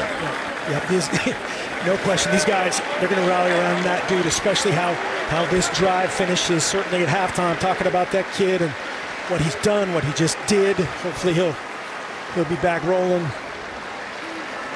But we are with him as well. So Kennerson will be carted off. Worst part about football right there, man. So we've talked about it a little bit. Here is the history of the 0 jersey. Represents the ultimate teammate. Completely selfless, relentless effort. Those are the buzzwords the accountability, zero issues during the week. And Clay Helton, I thought, said a good thing. A lot of these schools use it for recruiting, to get someone to come in there. He uses it as motivation for everybody to do their job. To be a team guy, screen. And they get into the end zone, set up the screen, and it's going to be short. It was J.J. McAfee, the tight end, and here's the final timeout from Georgia Southern. It'll be 2nd down and goal from the 2-yard line. But crucial, if you score here. Yeah, this crowd would hear 1 minute. Let's hear about that great action, great tackle by Buford. All right, let's check in with Mike Hill and see what's coming up on the State Farm Halftime Show. Coming up on the State Farm Halftime, top-ranked Alabama barely survives in the Classic against Texas, while 6th-ranked Texas A&M with all they can handle against App State and then some. And after last week's loss at Ohio State, how would Notre Dame fare this week? We're sure it's 2 years and a half, Mark. Appreciate it, Mike. Looking forward to what should be an awesome halftime, as always, back in Los Angeles. All right, 18 seconds here. What are you going to do if you're Clay Helton? No timeouts. That's the key to all of this. You're setting up your best 2-point play. Right here, you got a sheet of 2-point plays, and you're going to #1 on that chart right here. Something you've worked on during the week in preparation for this defense. They're showing a zero pressure right here, man coverage. And they jumped. Logan Langmeyer knew it. Center, I believe. Illegal snap. Number 66, offense. 5-yard penalty. 2nd down. Just flinched. Watch the ball. If the ball doesn't complete the snap, that little hesitation, that's obviously a false start. They had him dialed up. A zero blitz. Nebraska showing pressure off both edges. And now they're hopping out of it and playing a different look. Just the first penalty of the game for Georgia Southern. Van Treese beams one, caught, but short. Clock's going to roll here. It's at the 3-yard line with 10 seconds left. Singleton made the grab. 3rd down and goal upcoming. Can they get to the line quickly with 5 seconds left? And Van Treese spikes it with 2 seconds remaining. That's very close. Good job. Got a flag up top. Illegal formation, maybe? Oh, boy, because now it's a runoff, 10-second runoff. And no timeouts to stop it. Yep. Looked like they were aligned. Looked like they had. Check in right now. Snap infraction. Offense. Number 66. Because the clock was running, there's a 10-second runoff that occurs. That's after. Nebraska catches a huge break at home to end this first half. So yeah, starts there really. Kyle Ventries keep that ball further outside, letting them run out of it. Singleton got to get out of bounds a couple times in that sequence, and then 2 costly penalties. First trip of the season in the red zone that Georgia Southern did not convert into points. Halftime here in Lincoln. We are all square at 28 apiece between the Cornhuskers and the Eagles. Let's send you to Mike Hill, Emmanuel Acho, and Chris Peterson in L.A. for the State Farm Halftime Show. That's right, it is the State Farm Halftime Show. Some major teams getting a major whipping by the Sun Belt today, huh? How about that? We already saw Marshall knock off Notre Dame. App State beat Texas A&M. Georgia Southern hanging in there with Nebraska tied at 28 at the half. And Acho, Gerald Green getting it done on the ground for Georgia Southern. He's getting it done, but kudos to the Georgia Southern offense for exploiting the Nebraska defense. They see they only have 5 men in the box. Georgia Southern has 5 offensive linemen. 5 on 5 means a running back just has to beat the safety. You see Gerald Green right there, easily defeat the safety. That's to the house. If Nebraska is not going to adjust and put more men in the box than Gerald Green, all you got to do is go to work. Live above the X's and O's. The play sheet does not say that play should score a touchdown, but you can dictate the success of a play on any given play. 179 yards rushing so far for Georgia Southern. Gerald Green with 5 carries, 120 yards in those 2 touchdowns. Could have been more right before the half. Clay Helton, good coach, but mistake here. This is a series of unfortunate events right here. So the quarterback throws the ball a little bit behind the receiver. He can't get out of bounds. You have to spike the ball with 3 seconds or more. If it's under that, it's going to be a penalty, and they don't have a timeout to use to prevent the 10-second runoff. So what do you do in that position there, Coach? If do you automatically know that you're trying to get the ball back snap so you can spike the ball. What do you do in that position? What do you tell your players? Well, you rehearse these type of things. One, you got to get out of bounds. If you don't, you got to run the ball back to the official. Did you see how long it took the official to run the ball back to the hash? You don't want to do that. You want to take the ball and give it to the official as close as you can to the hash so he can set it down. This is a crucial game for Nebraska. Scott Frost already on the hot seat right there. I mean, Casey Thompson's playing well, 13-16, 202 yards and 1 TD, but this is much closer than anybody would expect at home against Georgia Southern. You don't want any piece of the Sun Belt East Not right today at all. So, but this is a heck of a football game. I mean, this is 28-28. I know everybody wants to go negative on Nebraska and all these things. Hey, but there's some other teams getting beat by the Sun Belt today. Yeah. So let's enjoy this game and see what happens in the second half. We have those State Farm highlights at the half, just sponsored, of course, by State Farm. Talking about the Sun Belt, we're only a couple of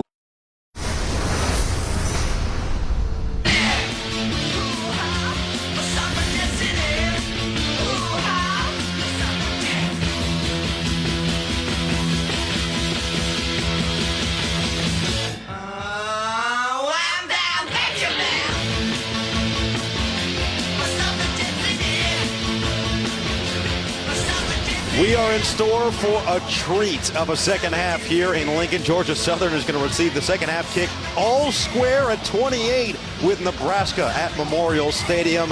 We are glad to have you along for the ride. Welcome back to Memorial Stadium. Noah Eagle, our coach Mark Helfrich. Listen, Coach, we can go every which direction on what we just saw. That was an adventure of a first half, to say the least. 56 combined points. But we knew that if Nebraska's offense was going to excel, Casey Thompson was going to have to be a big reason why. No doubt. Casey has been outstanding. As advertised, one of the most prized recruits a couple years ago, has done it with his feet, has done it with his arm. They've done a great job. Play action passes, we saw him, which turned into a rushing touchdown.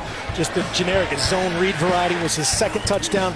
But when he's been on time, in rhythm, here he's making Bradley Glenn miss for that touchdown. He's been outstanding.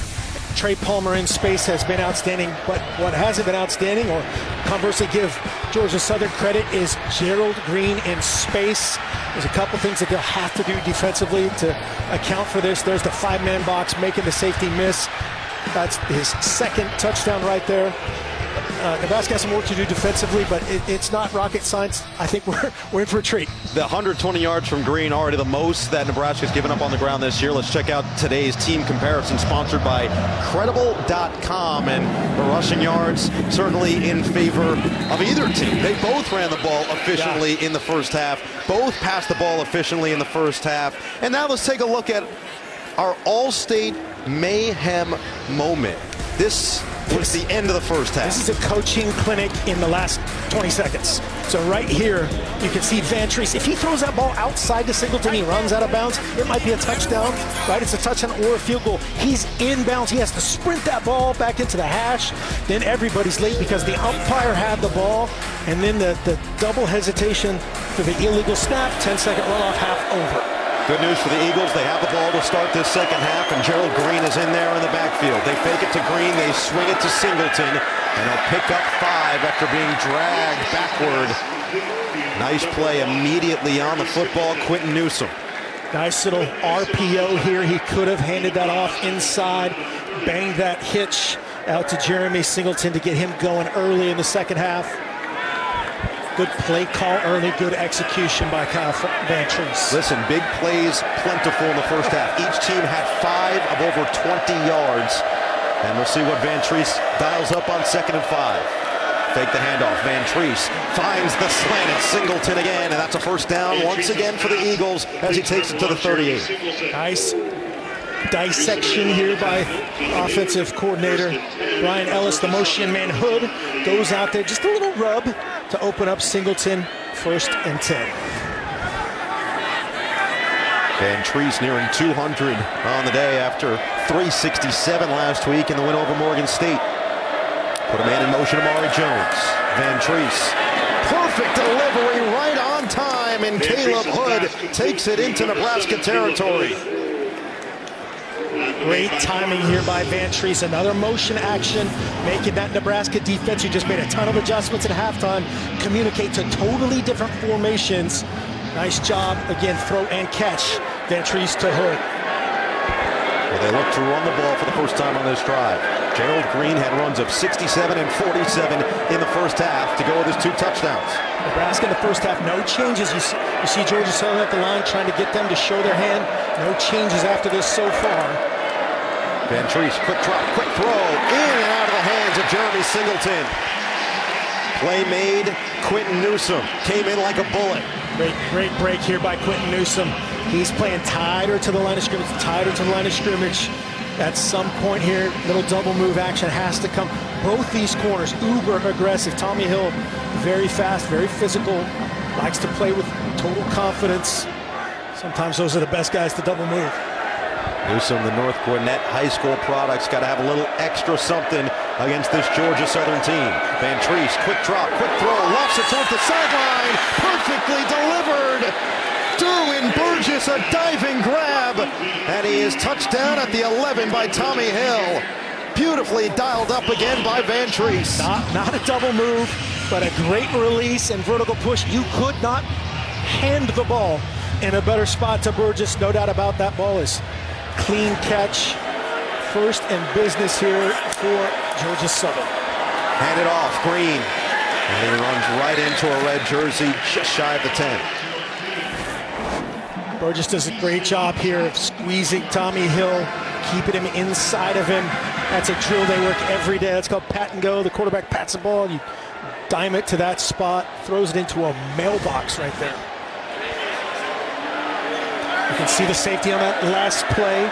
Got to give him credit this time. Farmer filled the backfield much quicker than in the first half. Burgess in motion on a 2nd and 9. White, the running back. Fake it to White. Van Treese will roll. Van Treese looking end zone and throws it away. Felt the rush and wisely got rid of it. Good decision.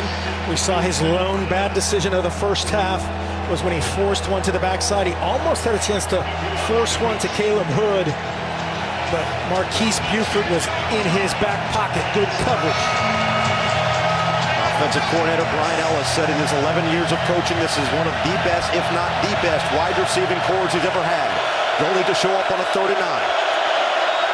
Possible 4 strong here action if the tailback works this direction to the bottom, to the left side of the formation. They love that down here. Another chance at a draw action by that box count. Van Treese, quick throw, touchdown! Amari Jones finds the soft spot, and Georgia Southern marches down the field and puts more points on the board.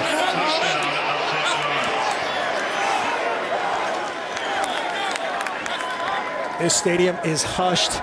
Don't do any of that stuff I was talking about. Throw the triple slant to the field. This is something Van Treese loves. You see the inside grab route there by Caleb Hood.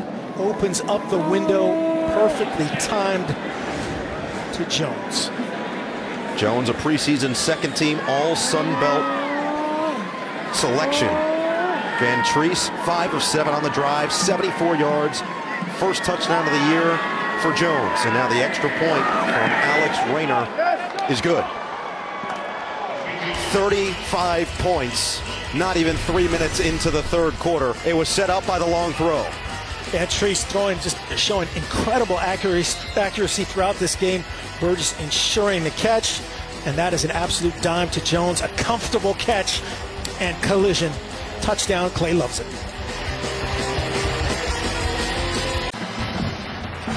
FS1 College Football is sponsored by Hampton by Hilton. For the stay. Well, it was a disappointing finish to the first half for Georgia Southern. They were knocking on the door, and a couple of penalties ended up going away with 0 points to finish the 2nd quarter. How about the response in the first drive here in the 3rd? Incredible from that man, Clay Helton, at halftime. You lose your emotion, one of your emotional leaders in Sam Kennerson. He goes down. You have some, mismanagement, mishandling of the end of the first half, and you flush it all. You press clear. You drive down and score. Now it's Nebraska's offense and a chance to respond. Trey Palmer and Alante Brown are back deep to receive this kick from Michael Lance. And what does Nebraska have as a response to another initial punch from this Georgia Southern offense? Well, it was Burgess who had an unbelievable deep ball catch on that last drive. Well, he did something similar last week. He actually one-upped himself a week ago. It was amazing. They were talking about this like it was just what he does. He just rides a bike and he makes these unbelievable catches. This is cheating because he used 2 hands on that great catch. Let's go to last week. And then that's what we practice every day. And then, oh, by the way, reach it out, an absolute dime against Morgan State. That's how you dance. Well, I think gritty-wise, the catch was more impressive than the gritty, but it did go well together. Yeah, both were good. Anthony Grant back in the game, and he's going to get the first carry here, looking to bounce it to the outside. Didn't have a whole lot of room to work with. It was blown up after a gain of 1. Justin Ellis, who made the big plays on the first drive, comes in there and makes a stop again. Yeah, this gives this defense a chance to respond. But this has been a great battle all day. The scheme, Casey Thompson playing hot. Can they respond? Can Georgia Southern emotionally respond on defense just like they did on offense? 2nd and 9. Thompson has been magical at times with his legs tonight. Keep it. Thompson fires a strike in and out of the hands of Isaiah Garcia Castaneda. That's just a drop. Great spot. Garcia Castaneda, New Mexico State and Saddleback Community College transfer. That's 1st and 10. Again, Casey Thompson has been on fire. So it'll set up a 3rd down and 9. Look out for maybe some misdirection. Grant is as good with a football as maybe anybody in the country. Protect. Thompson, deep drop. Thompson got his man. It's short of the 1st down, and he spun down 1.5 yards shy. Seth Robertson, 20 right there. Unbelievable open field tackle. That is short of the line to gain. Seth Robertson, look at how much space is out there. Good job pressing the initial depth. Ball's got to be out right now to get that 1st down. He got plenty of time, and then, man, that's a great job in the open field. So Omar Manning caught the pass, was a little bit shaken up, but got up. Boos are coming as that is the 2nd 3rd down of the game, and ironically, Nebraska had opening drive touchdowns in every half to this point in the season. Both halves today, 3 and outs to start. 80,000 plus asking them to go for it on 4th and inches. Instead, they're going to punt it deep to Amari Jones, who just caught the touchdown for Georgia Southern and makes the fair catch at the 25. Number of 75-yard drives for Georgia Southern. Can they do it again? This explosive offense gets the ball back when we return in Lincoln. Well, Georgia Southern Athletic Director Jared Banco hired Clay Helton because he believed he could help take them from FCS power many years ago to an FBS power right now in the Sun Belt Conference. They're looking every bit the part so far here in Lincoln, and Memorial Stadium is shocked with what they've seen from this Eagles offense that has been as explosive as advertised. 35 points, just a couple minutes into the 3rd, looking for more with Kyle Van Treese, the Buffalo transfer, the signal caller. The ground game has been just as dangerous as the aerial attack. They fake it to White. They throw again, and Van Treese with another completion, adding to his tally. Derwin Burgess across the 30. Nice timing by Van Treese there. Nebraska trying to load the box, make Van Treese throw these RPOs and stop that run game that has been deadly from Georgia Southern tonight. Here's the other problem for Nebraska's defense, Mark. Last week, Van Treese hit 10 different receivers. He's already hit 8 different targets this week. He spreads the sugar as well as anybody. Equal opportunity. It's run, it's RPO, it's verticals, it's machine. Van Treese took his time, evades the rush, and throws it away. Another smart decision from the 6th-year quarterback.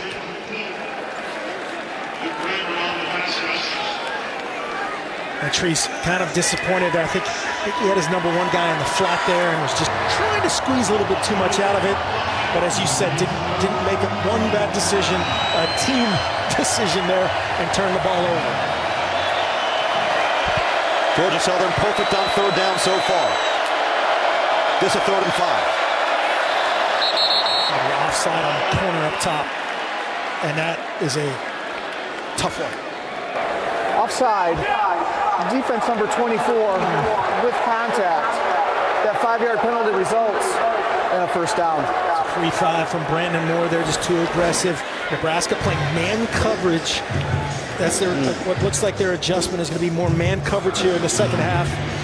And that's a free 5, a free first down. There for Georgia Southern. Got to make them earn every inch. Moore, who was Scott Frost's first commitment, or at least one of them at UCF, has transferred then to Florida State and now here in Nebraska. So first set of downs, and the handoff to White.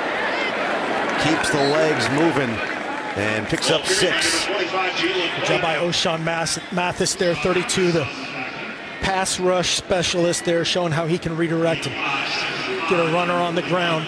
Nebraska is committed to at least a 6-man box. We saw a lot of those runs against a 5-man box. Right there you see 6 guys essentially in that quarterback tackle box area.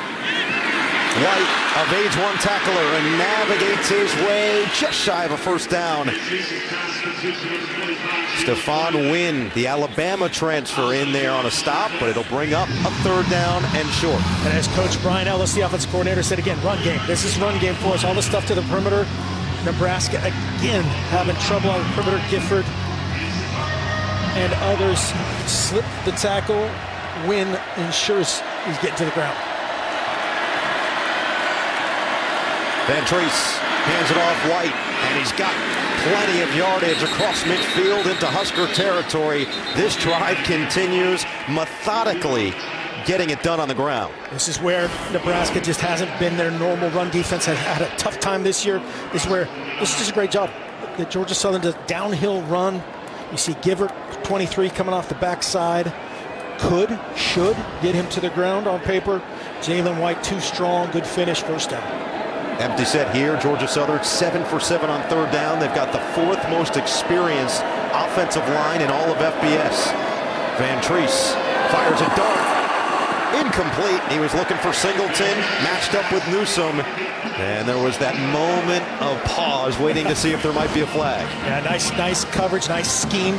Forward to the opposite side. This guy's singled up, playing catch. You've seen how they do this a bunch. That time, Quentin Newsome says, not on my side. Singleton says, I'll be right back. We'll go empty again on 2nd and 10. Nebraska changing up to a zone look this time. They're going to walk into pressure and play man. Van Treese, quick trigger, and it was dropped. Caleb Hood could feel that pressure coming from Marquise Buford. Just again, Van Treese open that left hip. Get the ball in the flat. Very similar to that throw to Singleton. If that ball's on the other armpit, rather than that inside armpit. Could they get their first third down stop of the night? Nebraska, this crowd is trying to will them to get it done. 3rd and 10.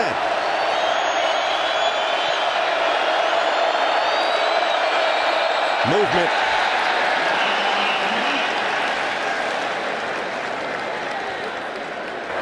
Full start. Offense number 74. 5-yard penalty. Third down. That's Pishon Wimbley, who is starting at left guard, a freshman. Pishon Wimbley, very talented freshman, 6'2", 305. They love this guy. They think he's going to be a great player. Makes life a little more difficult here. Just the 3rd penalty of the day for Georgia Southern. Sets up 3rd down and 15.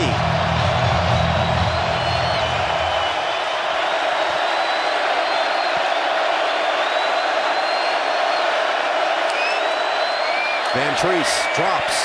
Van Treese gets away. Van Treese with a penalty down. Incomplete. He threw it in the general area of Amari Jones. And it looks like we could have a hold as well. Holding. Offense number 72. The penalties decline. 4th down. Big stop, first third down stop of the day for this Nebraska defense. It was the pass rush of O'Shawn Mathis, watch 32. Come off the edge here, makes Van Treese step up, redirect, and that causes 72. Crowder, a little tug there. It didn't matter, incomplete. Stop. Oliver Martin is back to return this punt from Anthony Beck. The first punt of the game from Georgia Southern halfway through the 3rd quarter. And it's a good one. Martin calls for the fair catch and makes it at the 16-yard line. So Nebraska's offense has been impressive themselves. Can they shake off the early 3-and-out in this third quarter and tie this game back up?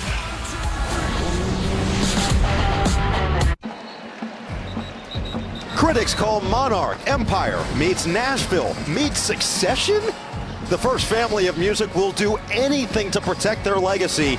Susan Sarandon, Trace Atkins, Anna Friel. You can't beat it. The unforgettable series premiere of Monarch is finally here tomorrow after the NFL on Fox. I know you've been waiting for it. I very much. That's a star-studded cast. You can't beat a star-studded cast, ever. Empire, Nashville, and Succession in one? Come on. Anthony Grant in there as the running back. Nebraska looking to get even or at least a little bit closer. Give it to Grant. Stutter step. Grant zigzags out of bounds. It just feels like every time he has the ball in his hands, he is that close to breaking one loose. Absolutely. You can hear this crowd rise up. Great job here by Jefferson coming inside. I'm sorry, Washington. Different president. Washington coming inside with the block. And Grant bounces it for a first down. Mark Helfrich knows his history. First down with an empty set. Thompson hit as he threw it, and he completes it anyway to Trey Palmer. Palmer has gotten more involved as the game has gone on. Palmer, little in cut on top. Good job assuring the catch. Second and short. Mr. Grant. Grant will stay in there, and he's got the pill once again. Oh, how about the pain he delivers? Physical play on Waylon Free for a first down. It's like an offensive foul, I think, right there. Trucked it. Great job on the cutback.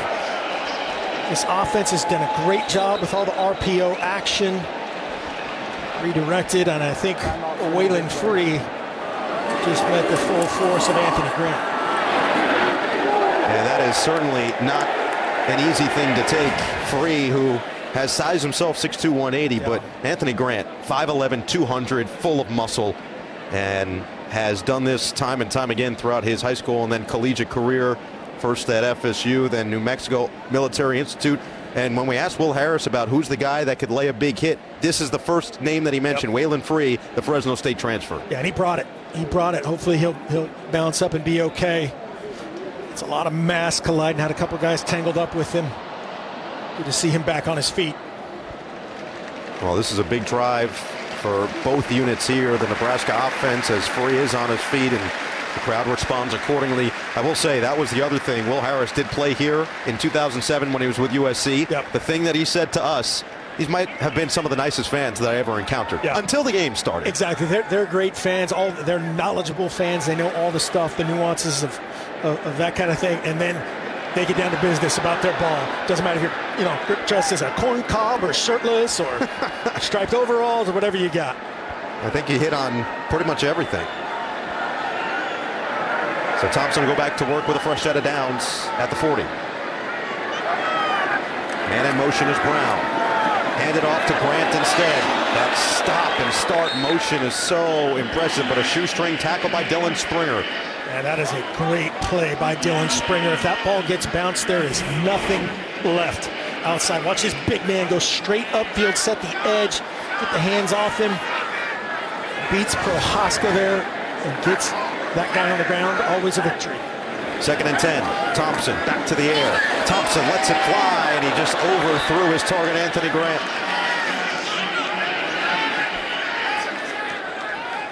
Man, Casey Thompson has played lights out. This one he'll want back. Anytime you can get your best guy the ball in space, if he just puts this on Anthony Grant, there's a ton of turf out in front of him. So it sets up a 3rd and extra long. You know, Grant's got that extra motivation himself from Buford, Georgia, just 200 miles northwest of Statesboro, where Georgia Southern's located. 3rd and 9. Thompson steps up. Thompson delivers wide open. Marcus Washington, and he's down just shy of the 40, but into Eagles territory, and a huge pickup on 3rd down. They brought the pressure from the boundary here. You'll see 20. Robertson coming from right to left in your screen, so that area is avoided. He is picked up by Corcoran. Nice recognition by Thompson. 1st and 10, Huskers. They go right back to work. Grant stays in there in the backfield with Thompson.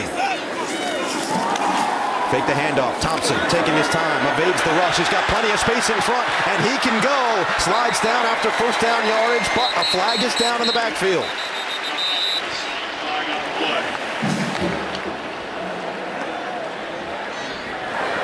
Holding offense, number 54. 10-yard penalty from the previous spot. First down. That's on Bryce Benhart, 54. We talked about these tackles. They're trying to work him in space, and he's also playing a little tight end spot. Look at him right there, 3 spots from the center. That's the tight end spot. Justin Ellis working on him, no doubt about it. Little 2-point takedown here in wrestling country. Great effort and recognition by Casey Thompson to get rid. Listen, Casey Thompson's 6 foot. I know you brought it up before, but Benhart at the right tackle, 6'9".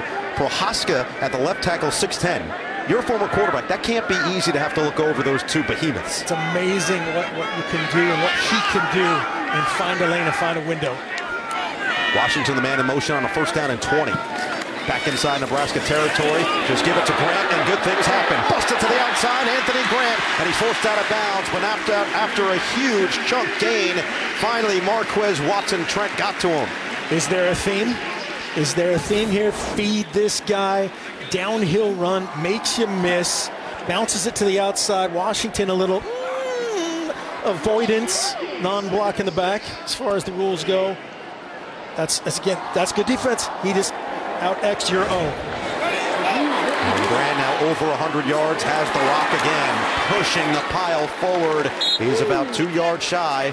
It'll bring up 3rd and short. This has to be 4-down territory here if you're Nebraska, the way the defense has played and the way you've played offensively. Feed Grant again. 3rd and 2.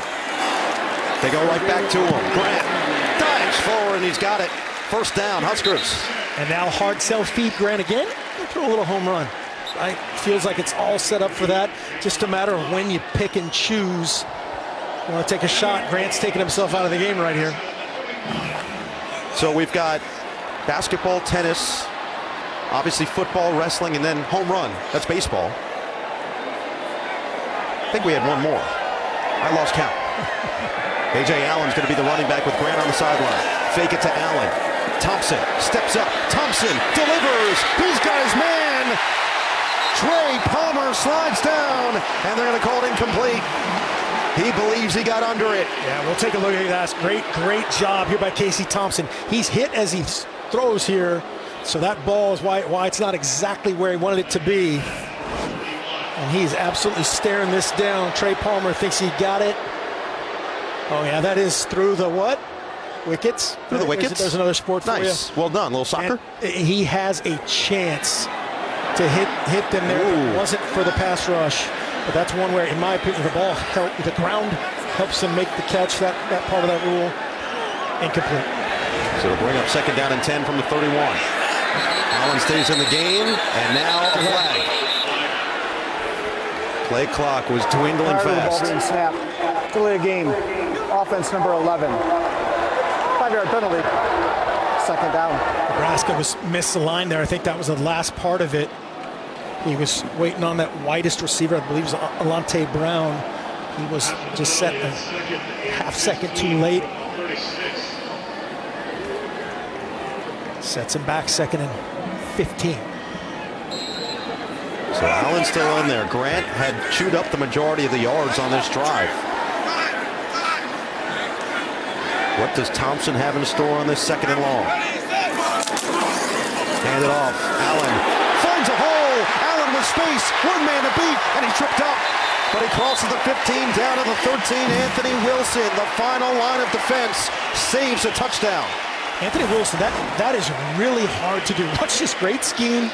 You got a tight end and a receiver pulling. Great cutback and vision from A.J. Allen. There's that wide open space, open field tackle that we saw a couple guys miss from Nebraska. That's a heck of a tackle. Knocking on the door again, inside the red zone. Here's a first down. Thompson, outside, caught, Washington. But good defense as he was blanketed by Seth Robertson. So modest gain sets up 2nd and short. Just feels like anything they want in the play-action game is there because Georgia Southern is so committed to stopping the run, so committed to stopping Anthony Grant, and now his backup, A.J. Allen, doing good things. 2nd down and 4. Allen stays in there. Thompson, handoff. Allen wiggles through the middle, bursts through, touchdown! Nebraska responds.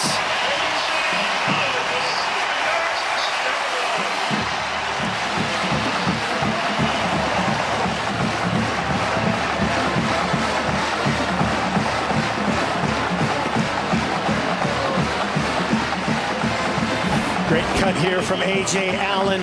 Watch him stay square, powerful, great ball security with 2 hands. The spin into the end zone. Nice job up front. A bunch of tackle over unbalanced on that drive. Touchdown. 2nd of the game, 2nd of his career, and we are all square once again. 35 apiece here at Memorial Stadium. The 384th consecutive sellout. 86,000 plus are witnessing a fantastic showdown, an offensive exhibition in Lincoln.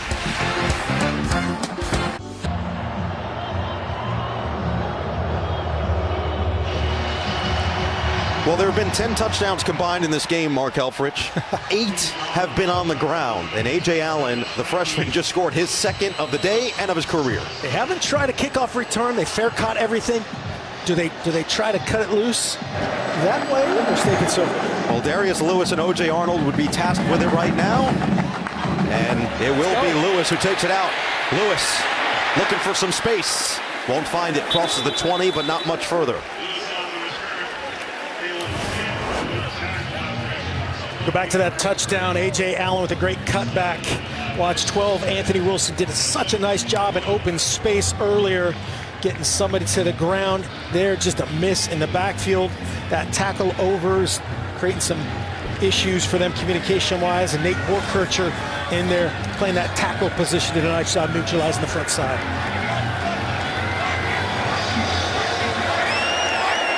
Beatrice unfazed. He's been here before in this exact stadium, on this exact field a year ago at Buffalo. What does he have down the stretch? He hands it off Jalen White, and those rushing yards have come in bunches, averaging basically a 1st down a carry, if not more, throughout the game before Garrett Nelson finally spun him down. White picks up another chunk. Nebraska changing up their defense. Georgia Southern says, hey, we haven't run a little counter. Let's pull some backside dudes and get them involved in that run scheme. Nice change up from Georgia Southern, 1st and 10. White now is 76 yards on the ground. Fake it to him, get it quickly to Caleb Hood. We know he's dangerous. Hood trying to escape, and he couldn't do so, but does grab 8 more. Yeah, you got to be careful because he was never down. He was under control, I guess, but everybody's got to keep playing there. That was the one he took to the house last week against Morgan State. It was the exact same screen. Nice 8-yard gain there to start. I said it, he looked like Nelly from the longest yard, where everybody else was in slow motion and he was just zooming ahead. Van Treese hands it off, and White has got a 1st down. There's that counter play again. 2 pullers getting involved in the action for Georgia Southern, trying to overload Nebraska.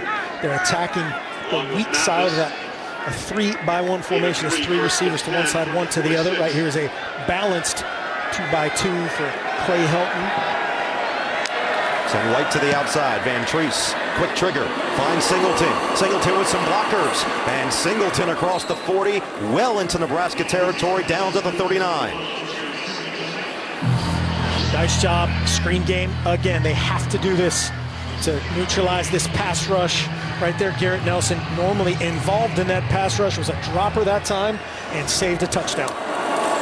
Van Treese, rockets one. Van Treese, a little high. He was looking for Burgess, and it was guarded well by Tommy Hill. Yeah, Burgess, I think, misjudged that one and kind of squared up. That'll naturally slow you down if you're trying to run, to keep those hips and elbows pointed the other direction. Van Treese a little off on that one, which is rare footage for how well he's played. Let's remind everybody, by the way, Georgia Southern scored 59 points last week in their season opener against Morgan State, and Van Treese went 29 of 46 for 367 yards and 4 touchdowns. They've got 500 yards of total offense. We're not even into the fourth quarter yet. Center man in motion. Van Treese. Tight end. Plenty of time, plenty of space. Right on target for Bo Johnson. And Johnson is down just shy of the goal line at the 1. Little play action pass of a bunch of stuff they've run early in the game. Hard sell play action because we've run the ball so well to Jalen White. And there's the corner route by Bo Johnson, 11. First to goal. 37-yard pickup. White stays in the game on first down. Van Treese keeps it himself.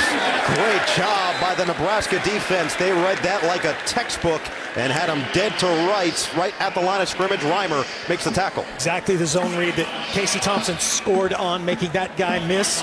Right there, Van Treese. Hey, you're a drop back passer. Just hand that one off. Let the running back earn his NIL. I like it. Second and goal. Van Treese this time does hand it off to White. Fighting for every yard. Jalen White is short. Isaac Gifford stood him up. Nice play by Isaac Gifford. Edge pressure coming off both sides. A zero blitz, a 6-man pressure. He's got to make that play one-on-one. Well done. Feels like we've been here before. Third and goal. They're going to let this thing wind all the way down to 000. Where would you rather be right now? Nowhere. This is football heaven. 35 all after 3 quarters of play in Lincoln. Will it be the third Sun Belt team to upset a Power 5 on the road? Come back and find out. FS1 College Football is sponsored by Hampton by Hilton for the stay.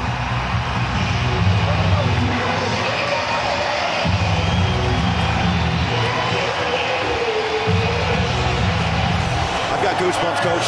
This crowd is ready for another red zone stop right here. Well, it's third down and goal. Jalen White, the running back for Georgia Southern. Kyle Van Treese has been surgical all night. Timeout, Nebraska. Wow. Nebraska. Their How first about and a that? half. 30 seconds. Coach Frost just ran down the sideline. Just must have not liked their alignment last week against Morgan State. Obviously somebody different. 7 for 7 in the red zone tonight. 0 for 1. This is only their second trip. A little surprising, Gerald Green hasn't been in there at all on this drive. He has been the big play guy. Had a 67-yard run and a 47-yard run in the first half. Had a pair of touchdowns as well. But Jalen White has scored 2 touchdowns himself, and he's averaging 5.7 yards per carry. You can't really argue with the success that both backs have brought for Clay Helton's team tonight. All 3 of those guys have done such a great job executing the red zone. When you throw in O.J. Arnold, the talented freshman. Yeah, Brian Ellis told us that it's not going to be long before O.J. Arnold's a superstar in his own right. Yeah, that is a talented back. A talented receiving core. Huge 2 plays here. White stays in there at the running back. Third and goal. Van Treese, the handoff. White didn't have it. He's short. Third down stop. Stopping the clock because the lid came off of 55 there, Danny Corbett. That's why the clock is stopped. Thought for a second the ball came out, but 4th and goal, that backed him up. Probably changed Clay Helton's mind. Maybe he was going for it on 4th down. But since they got backed up for a second time, great battle, great effort by both sides. This is the pile of humanity, and O'Shawn Mathis finishes the deal. So Alex Rayner, the redshirt junior kicker, is going to come on. He had a 20-yarder last week, his only attempt. This one from 19, his first attempt of the day. The kick is good. So Georgia Southern pulls ahead once again, but just by the slimmest of margins, and it feels like 3 points tonight, given what the offenses are doing. It's a service break, right? On the analogy. but Clay Helton fired up, good execution, points on the board. That they will rue the end of that first half, both what they did and what Nebraska did, if this turns the other way for Nebraska, but just a great battle. Couldn't ask for much more in week 2 of the college football season.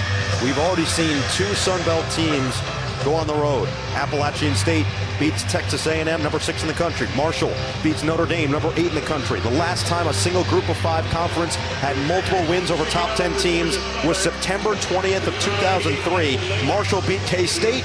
Toledo beat Pitt back in 03. But nearly 20 years later, the Sun Belt could have an all-time day if Georgia Southern finds a way at Memorial Stadium.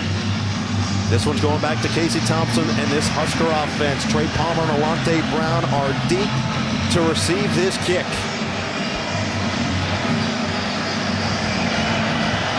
Michael Lance will send it away.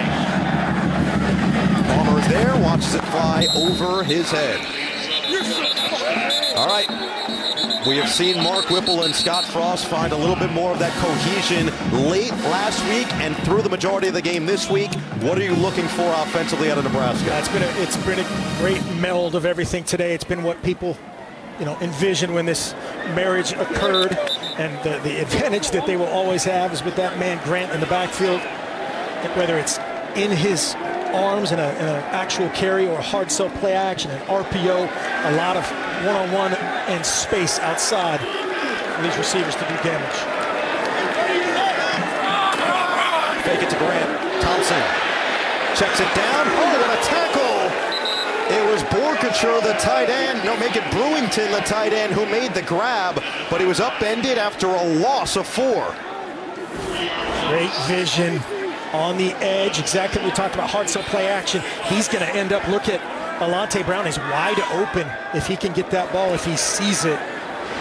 But Tyler Bright says not tonight. So now 2nd down and 14. Thompson, deep drop. Thompson over the pressure, and he underthrows Trey Palmer. Good coverage by Bride. Back-to-back plays made by the defensive back, and now here's a crucial 3rd down and long. Georgia Southern has got a couple of 3-and-outs tonight. Yeah, huge 3rd and extra long right here. That was Casey Thompson. Just a little pressure late. 4-man rush. Again, they like the athletic matchups on the bigger, more physical offensive tackles. Force them certainly to be pass blockers, protectors in this situation.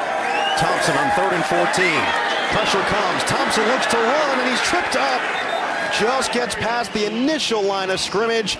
Dylan Springer, Marquez Watson-Trent collectively make the stop and force a punt. Great team sack here. Watch Ellis. Justin Ellis, number 2. Matched up on Prohaska, gets edge, forces Casey Thompson up in the pocket. Everybody else reacts, gets them on the ground. That's great team defense. Will Harris has to be pleased with his defense. They were a lot of bend, don't break in the first half last week against Morgan State. And now they're going to send Amari Jones back to receive this punt. Buschini sends it. Jones lets it go past him and will let it sail out of bounds. Yeah, fair caught that. They just lost it in the Lincoln Night, I think. Awesome stuff from the Georgia Southern defense. Get the stop and get the row back out.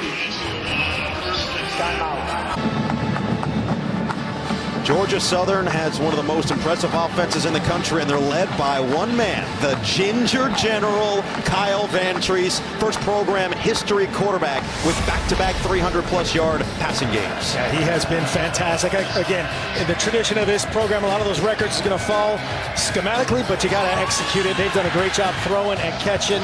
A lot of work to do here, trying to score on this drive, put an enormous amount of pressure on that red sideline. Well, we're going to get Gerald Green back out there alongside Vantrease, and Green has been the big play guy, the home run threat throughout this game with runs of 47 and 67 and a pair of touchdowns. Send Green in motion on 1st down. Motion the back out, checking the coverage, zone coverage, 4-man rush. Vantrease, quick throw, quick catch on the outside, and a quick tackle of Jeremy Singleton as well. And that kind of stuff right there, that's, again, their run game, except for all the other stuff that they've done really well today. The timing of Van Treese, the vertical push there that got the flat defender out of it. Second and short. Green stays in there. Van Treese hands it to Green. And he is met at the 40. It's going to be 2 yards short. O'Shawn Mathis, that talented TCU transfer, comes up with a huge play. And here is a massive third down. Huge third down. Great job by Reimer. Again, shedding the center, beating him to the punch. That's when you just try to out-athlete that dude in that tight space, that tight window to operate, get him on the ground. Mathis to help finish. 3rd and 2.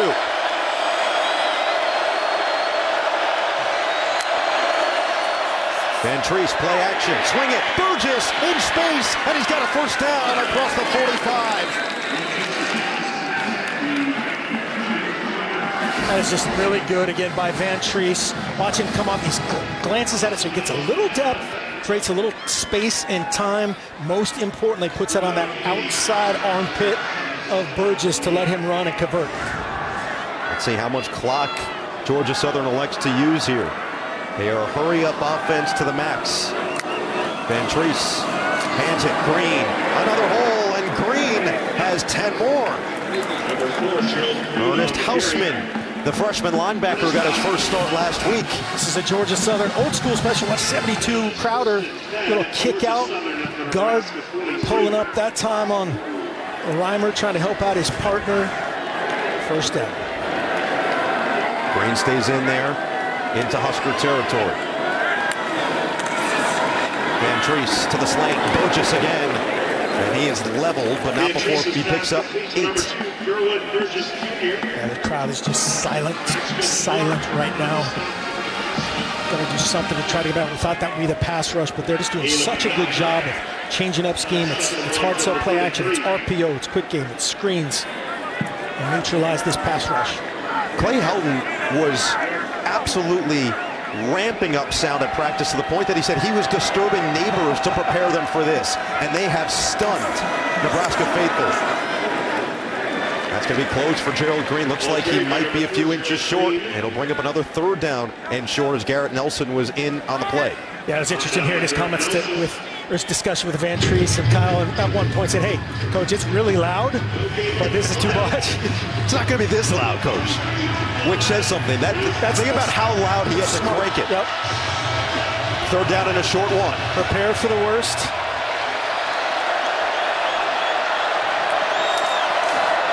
Handoff. Green puts the head down. Green didn't get there. Nebraska holds tough. It'll be 4th and inches. And let's see what Clay Helton decides here. Gifford combines, gets in the backfield. There's a ton of guys working in at that linebacker spot. You watch 23. Gifford, 2. Caleb Tanner, be physical. 4th and inches. They'll wind this down and just a matter of if Clay Helton wants to milk this clock out, take a timeout at 1 second. Gives him a little bit longer to think about this before banging that timeout with 9:30 something left. And he's not happy. They just awarded him a timeout. I don't think he wanted it until the play clock was all the way down. 30-second timeout. You can read his lips. He said, "I wanted the timeout at 1." Yeah. There were about 10 seconds left on the play clock when that whistle was blown. Yeah, that's tough. That's just where the officials got to look him in the eye, communicate the same thing. It looked like I want a timeout at 1. Let's take a look. If you'd like to, yeah, just set a timeout at 1. Come on. That's where the official, you got to be on top of it, but communicate. That's the line judge, Brett Bergman, and Clay Helton. Think about that. It's a perfect example. Clay Helton is a master of all these situations. Think about what happened there at the end of the first half. Yep. He's thinking about that right now. I'm coaching my guys up to the end. I want every second to matter, and cheating those guys in his mind. They're going to come out for their first 4th down conversion attempt of the season. Jalen White, the running back. What does offensive coordinator Brian Ellis, an up-and-comer, have dialed up? Van Treese takes the snap, hands it off. White bursts forward. He's got a first down. Man, that was almost a house call. I think he was anticipating so much contact. He's a little top heavy. Watch him get over his shoulder pads. A great run. Then he realizes, oh gosh, I just got tackled by air. Sometimes air wins, but it's a first down. Most rush yards allowed by Nebraska this season. They allowed 214 in Northwestern. It's up to 224 today. Van Treese hit while he throws. It's up for grabs, and it's picked off. Marquise Buford does it again.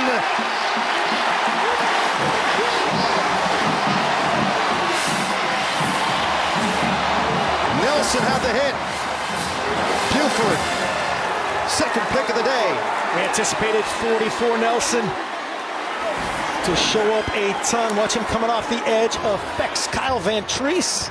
We'll take a look at this when we come back. Another great play by Buford.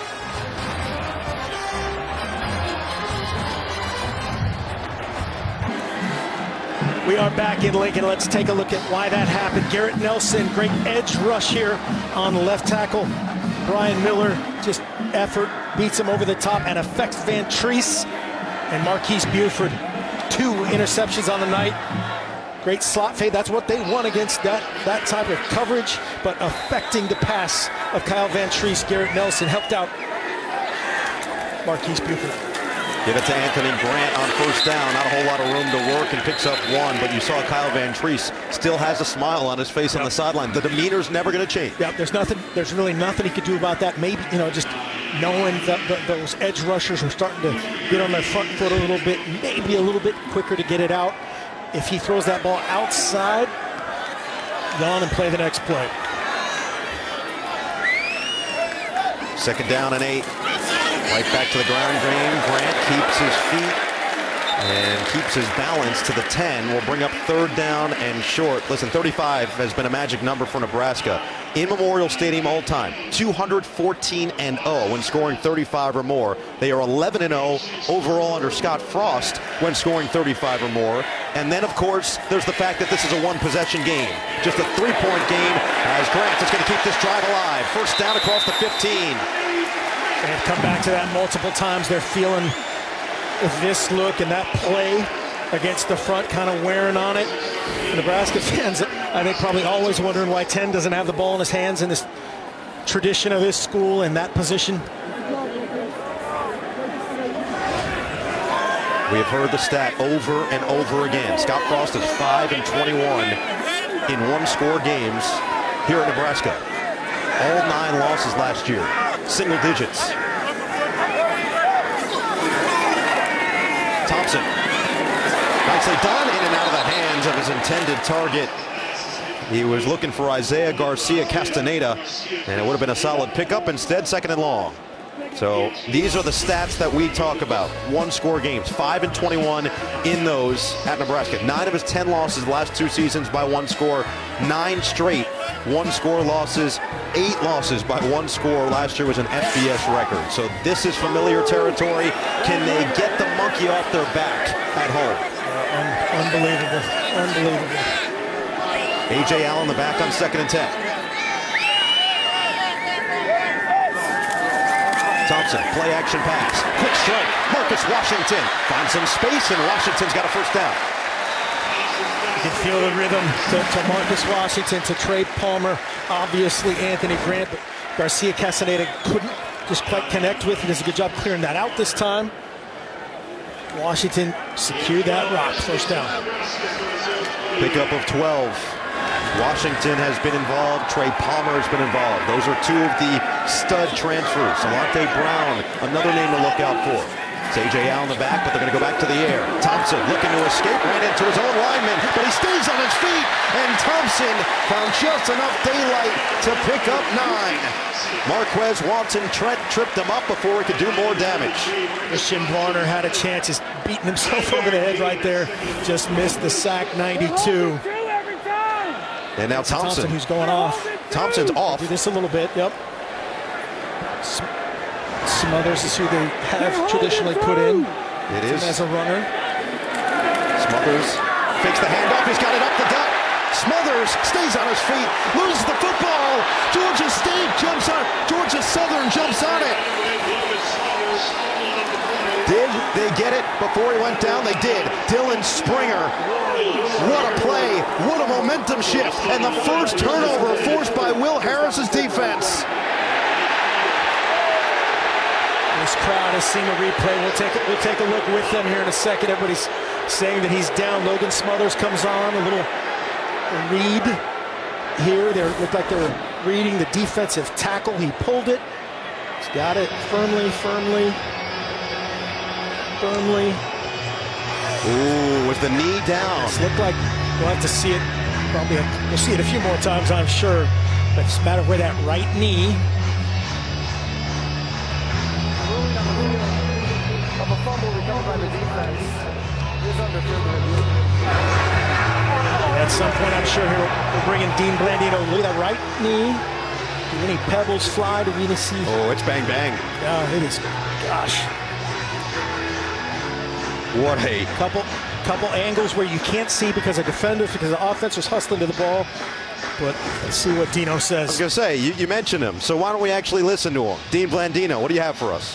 Yeah, that's the key, is the right knee down before the ball comes loose.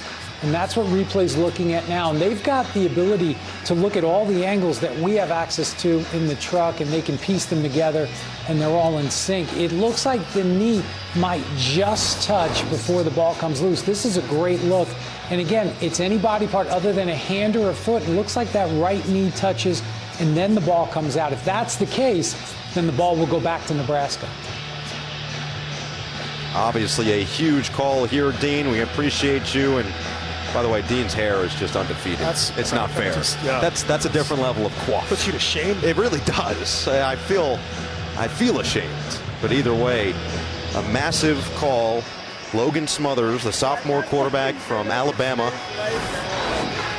This was a huge play call, by the way, but you see it right there. Is the knee down just in time? There's a bigger picture. They're showing it on the Jumbotron. So, again, these 86,000 plus, they'll decide very quickly. They probably have that wide shot, like Dean said, to pair up with the tighter shot of where the control of the ball is. Looks like they're going to overturn it. After further review, the ruling on the field has changed. The quarterback knee is down at the 46-yard line with control of the football.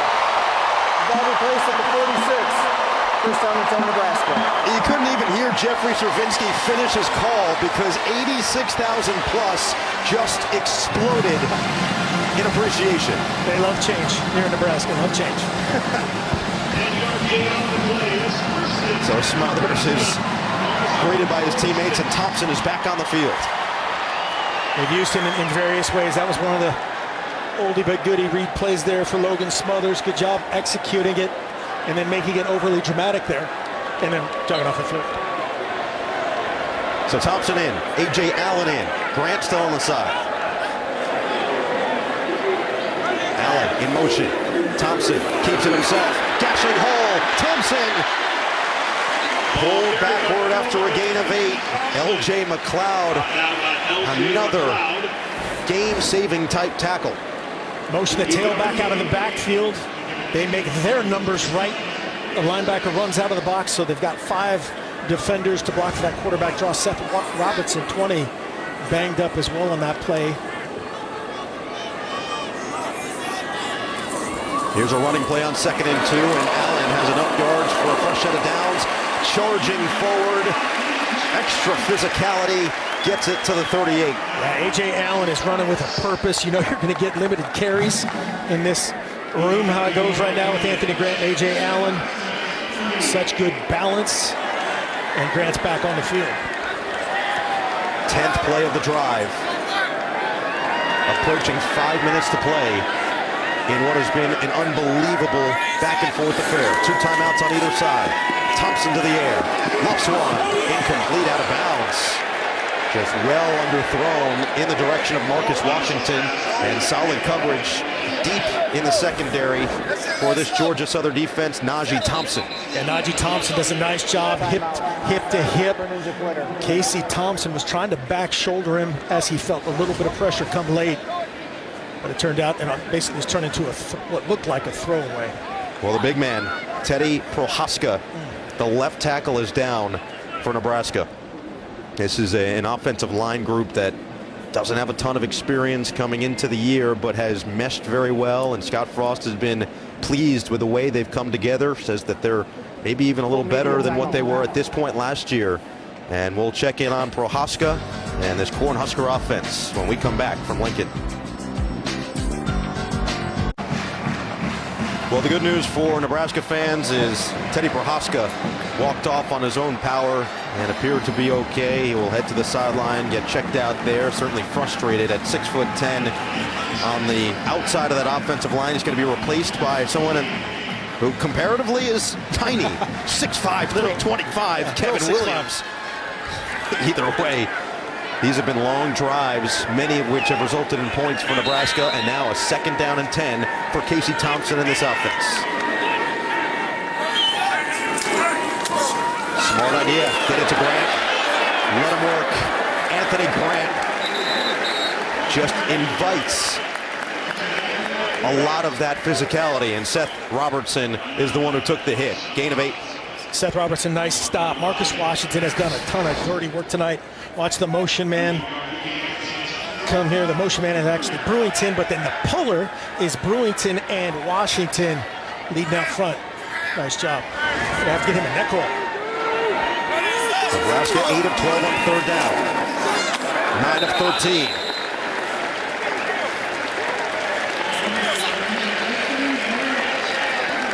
That cutback play, Grant back to the soft backside. When he works the backside to the edge, they have just done a ton of work with. They're handing it off, play action pass, RPO game for Casey Thompson. Big thing here, chewing up a lot of clock. Thompson looking end zone. He's got it. What a play, and then Washington dropped it.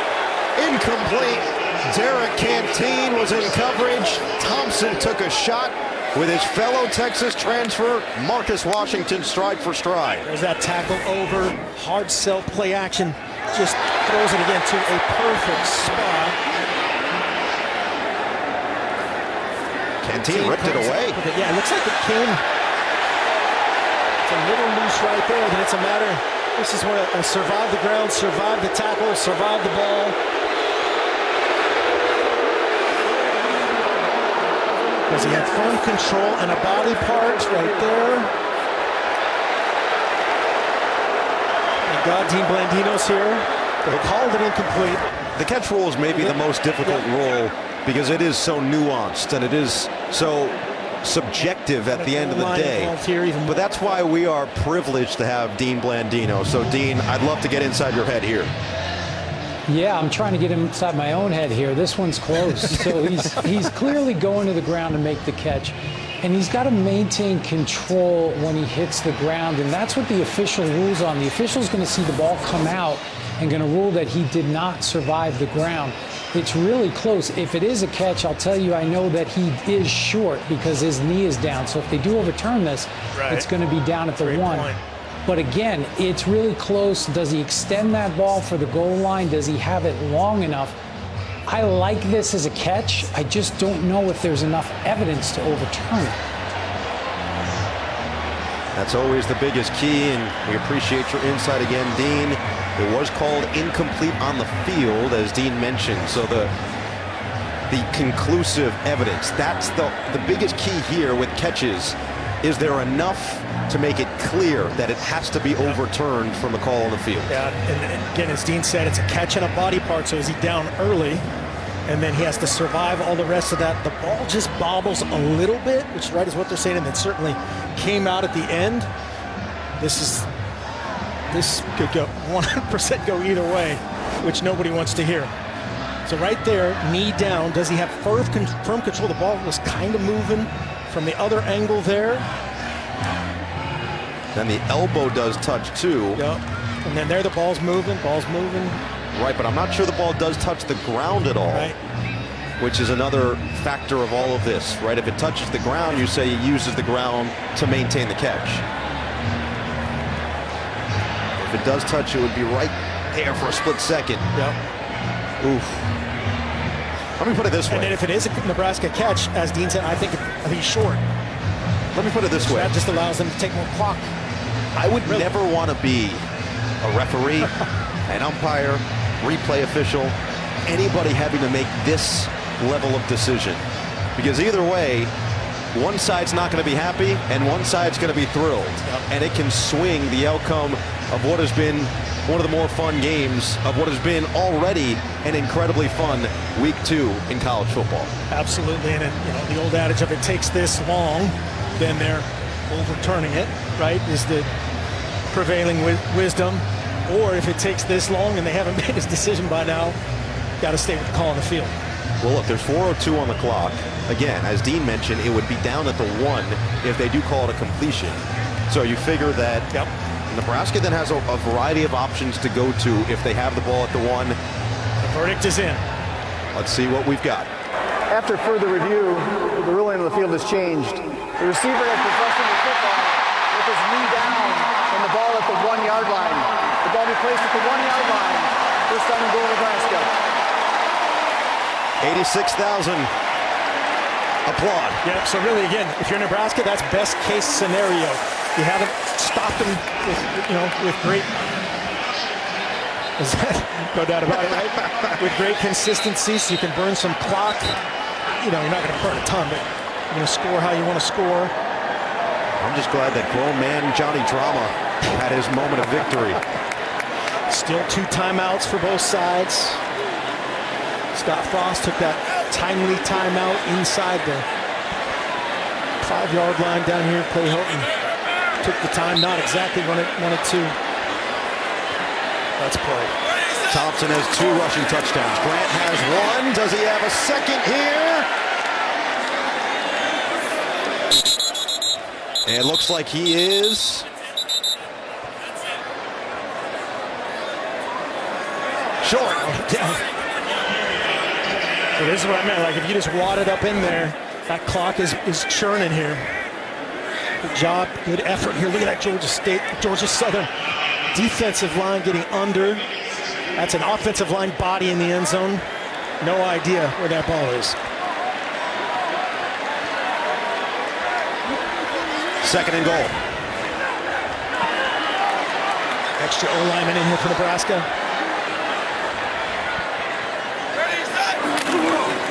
Thompson keeps, dives, he's in! 3rd rushing touchdown of the day for Casey Thompson. And the Cornhuskers go up late in the 4th.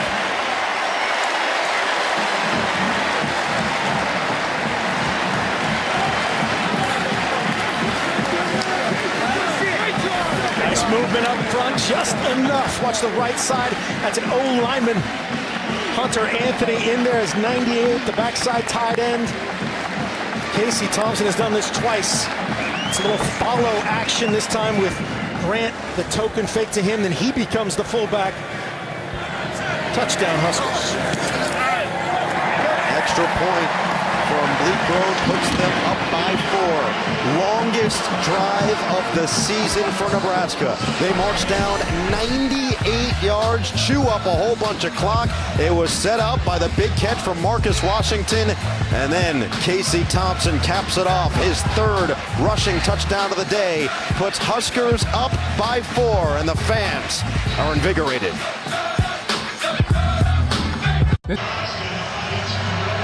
Nebraska up, 3:05 to play. Georgia Southern has to go the length of the field, and they've got to get 6. Casey Thompson with a career-high 3rd rushing touchdown, 98-yard drive in just under 6 minutes. Beautifully done. Brendan Frankie sends it deep. Darius Lewis and O.J. Arnold are there to get it, and the fair catch called for inside the 5. Time to check out today's drive of the game, sponsored by Lincoln and the power of Sanctuary. It all started with the interception, the second of the day for Buford. Just another great job of finding the football, high-pointing it at the most opportune spot.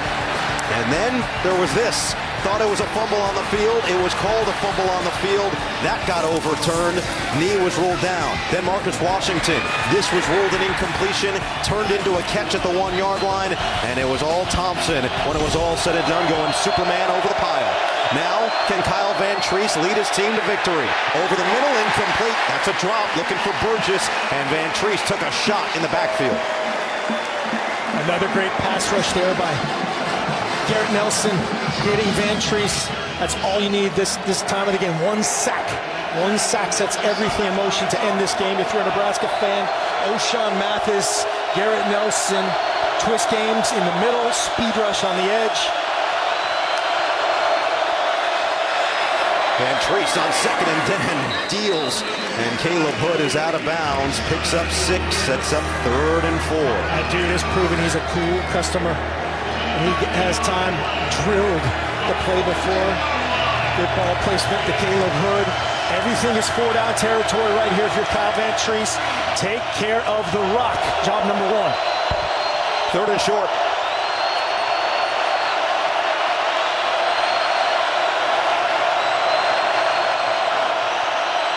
Hand it off. Jalen White is stopped.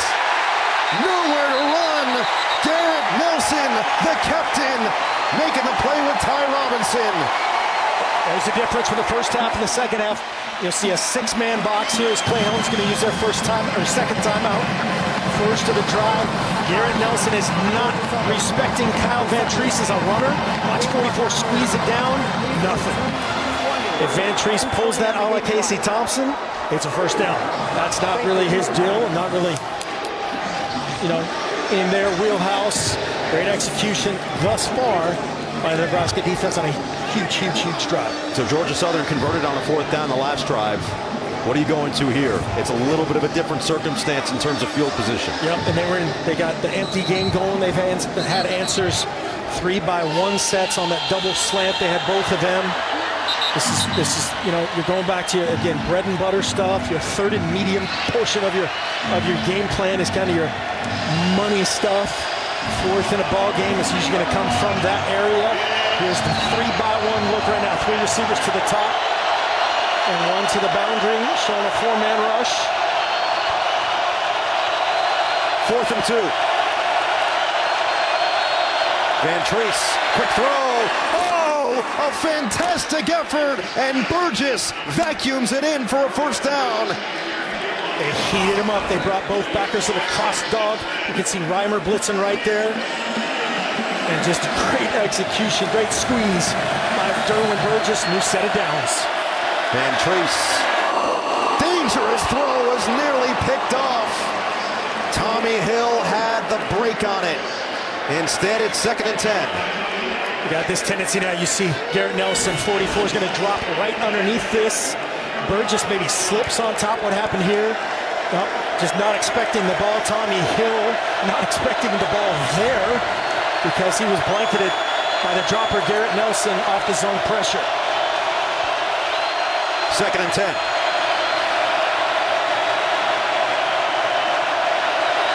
Same pressure.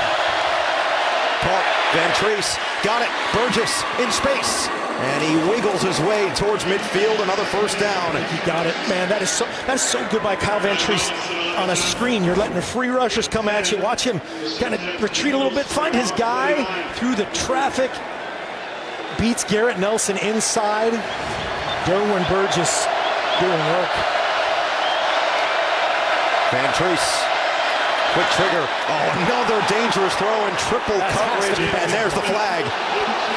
Took a little bit of time and hit the back of Garrett Nelson's leg. And he will likely be the guilty party. Yeah, Tommy Hill was really early. They're going to talk about, was it tipped? The pass was tipped. Therefore, those DPI. 2nd down. Take a look at that. Good coordination if that's in fact the case. Good job talking by the officials. There's a great picture. Luke Reimer, no doubt about it, 28, and as you said, hit Garrett Nelson in the teeth.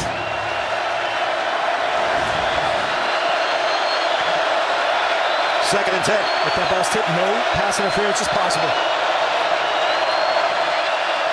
Van Treese feeling the pressure. Burgess again. The guy's a stud. Picks up 7.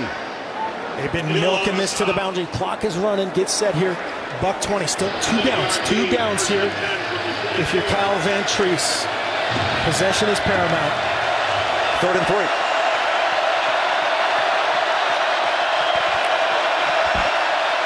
Van Treese lost one. Oh, he's got it. Caleb Hood, the diving grab. Major gain. Georgia Southern's in business with a first down just outside the 10. On the mismatch right there. Great job by Van Treese. We talked about Caleb Hood's speed. Look at that diving catch. Isaac Gifford is in good position, but that's the mismatch. Van Treese over 400 yards. Fake the handoff. Van Treese looking end zone. Incomplete, but the flag is down. They played early on Tommy Hill this time. I think it's probably holding because it was early rather than pass interference variety. Either way, it'll be a first down. And depending on where there's a spot, half of this is the goal. Holding. Defense, number 0. The penalty being forced half the distance to the goal and includes an automatic first down. Burgess selling the slant and go, but not. It's a tired Derwin Burgess, man. He's been playing his tail off. Tommy Hill definitely a couple holds that he got away with earlier. Got called for one there. 10th play of the drive, 1st and goal.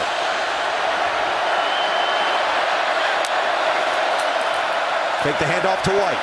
Van Treese, end zone. Good throwaway. Good throwaway. That was at a spot where Singleton was. If he happened to magically come out of that, it was good protection that time. And then a good awareness by Van Treese to get the ball out. 3 downs here. Georgia Southern still with that 1 timeout left. Nebraska has 2. Nebraska has walked into pressure here. They're showing a zone look, possibly walking into that field pressure with a zone blitz. Nope, zone. 1-man rush. Van Treese up the gut. He's got space. Did he get there? He did. Kyle Van Treese puts Georgia Southern up with a late touchdown.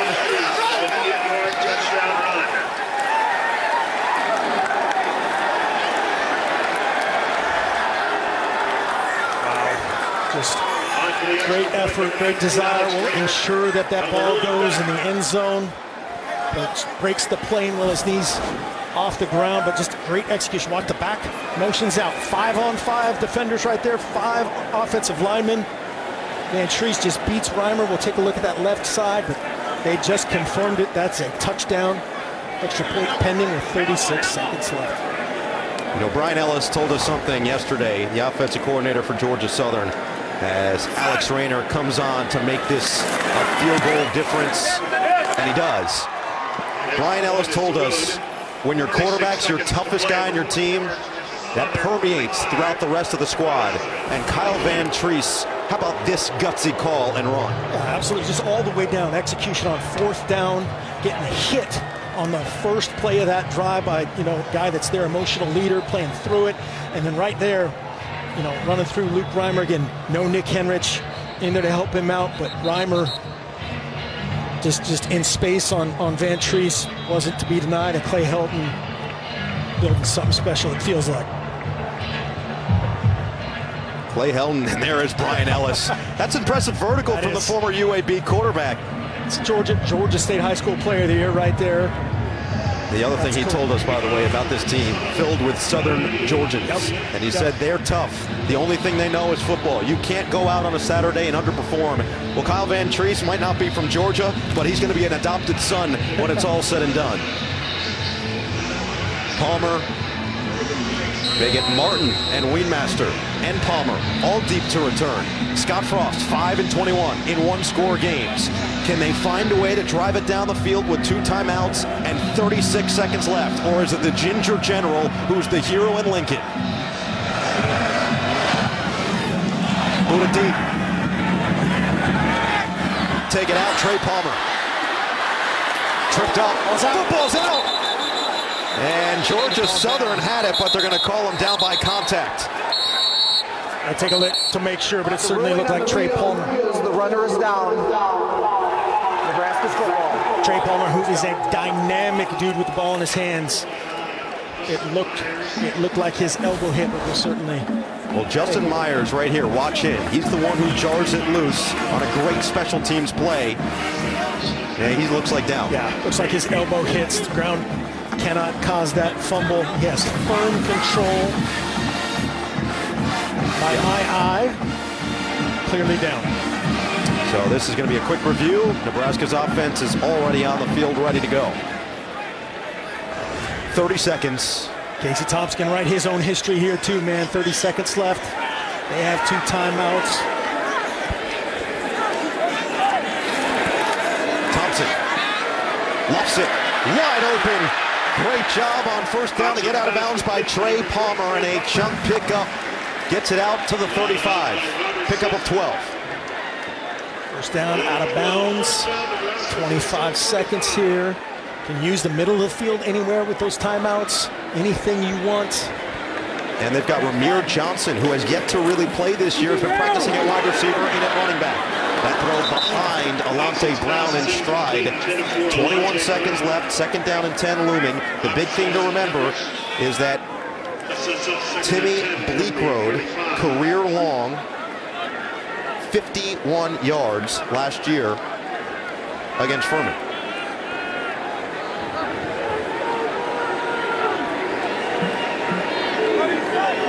Second and 10. Thompson unloads.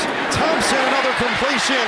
This one goes to Wyatt Lever. His first catch of the day is a first down out of bounds with 15 seconds. Great spot, good protection.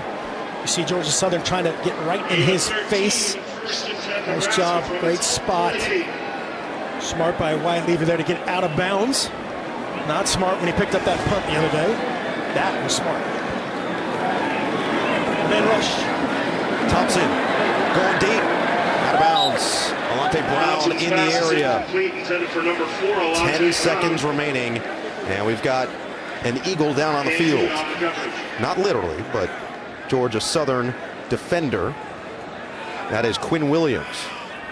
It can't be a fade here. Again, you can use the middle of the field here. 2 timeouts. Nebraska certainly using the sideline a lot more than the middle of the field. Clearly, Casey Thompson likes that passing game more, I'd imagine. Brendan Frankie, who's another kicker, has a big leg as well. Thompson rolls. Thompson delivers. Trey Palmer is going to get out of bounds. Timeout. Yep, he's out of bounds anyway. Yep, sorry. 1 second on the clock. Did he get enough yardage to give a kicker a chance? It's going to be out of bounds at the 34. That would be about a 51-yarder. 51. First second of the half. Tell him we got a chance. 1 minute timeout. Again, right there, that's a huge play by Trey Palmer, but also very similar to that first half. He almost ran out the clock by getting those extra yards that late. You got to know that situation, made a catch, get down, bang a timeout. Also could, again, as we talked about, could have used the middle of the field there earlier, but they got a shot. So Timmy Bleekrode, as mentioned, was a 51-yarder last year for Furman, I should say, at Tennessee Tech. That's his career long. He hit from 46 last week against North Dakota. So we know he has a leg, and he is warming up right now. They have Brendan Frankie, number 92, a sophomore, who is a kickoff specialist, known for touchbacks. So he's got a leg, but it's going to be Bleekrode. They're going to line this one up from 52 yards out. This would be a new career high to send this game into overtime. Coach Helton down here with his friend, the line judge. They're going to make a decision here. That was clearly a timeout that time, unlike earlier. Well, he did technically get his timeout at 1. Their third and final timeout. Just at the one he time. didn't. Yeah, he didn't think this would be the one. Well, 1-score games. This is a recurring theme for Scott Frost since taking over the helm here at Nebraska's alma mater. 5-21. 9 of 10 losses the last 2 years by 1 score. 9 straight 1-score losses. And 8 losses by 1 score last season set an FBS record. You could feel it. I was in the building when Alex Henry banged it off the I was going to bring it up. goalpost on this exact spot. That was November 28th, 2008. Oh my gosh. Then Gakong Su, Ndamukong Suh rolled up our quarterback the next series. But I think we scored 60-something the next year previous. I don't remember the bad stuff that well. Either way, that one from Henry was 57, still a school record. This one from Bleak Road is lined up from 52. The sophomore from Atlanta, Georgia, nonetheless, looking to beat Georgia Southern, or at least send it into overtime. From 52 yards out, Bleak Road. The kick is up. It is no good. He pulled it, and Georgia Southern comes into Lincoln and stuns Nebraska. Clay Helton has officially arrived for the Eagles.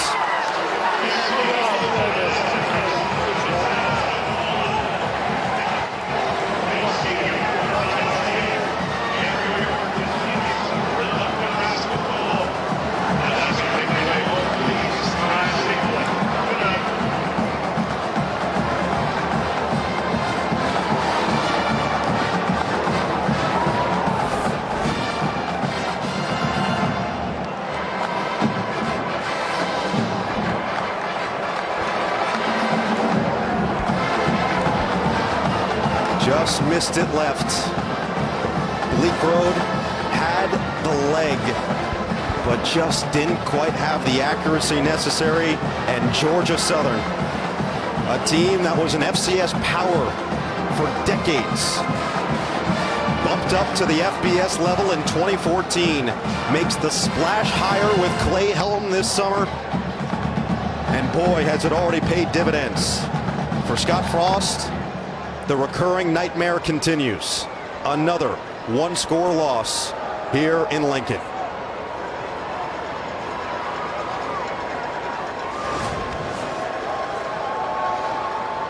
Well, if you didn't believe the 59 points that Georgia Southern scored last week was legit, I hope you believe it now. 45 on the road at Memorial Stadium. That'll do it here in Lincoln. Once again, Georgia Southern with a massive win. The Sun Belt dominates the day, 45-42. For Mark Helfrich, our entire crew, no Eagles saying so long. We'll get you out to Tucson, Mississippi State, Arizona next.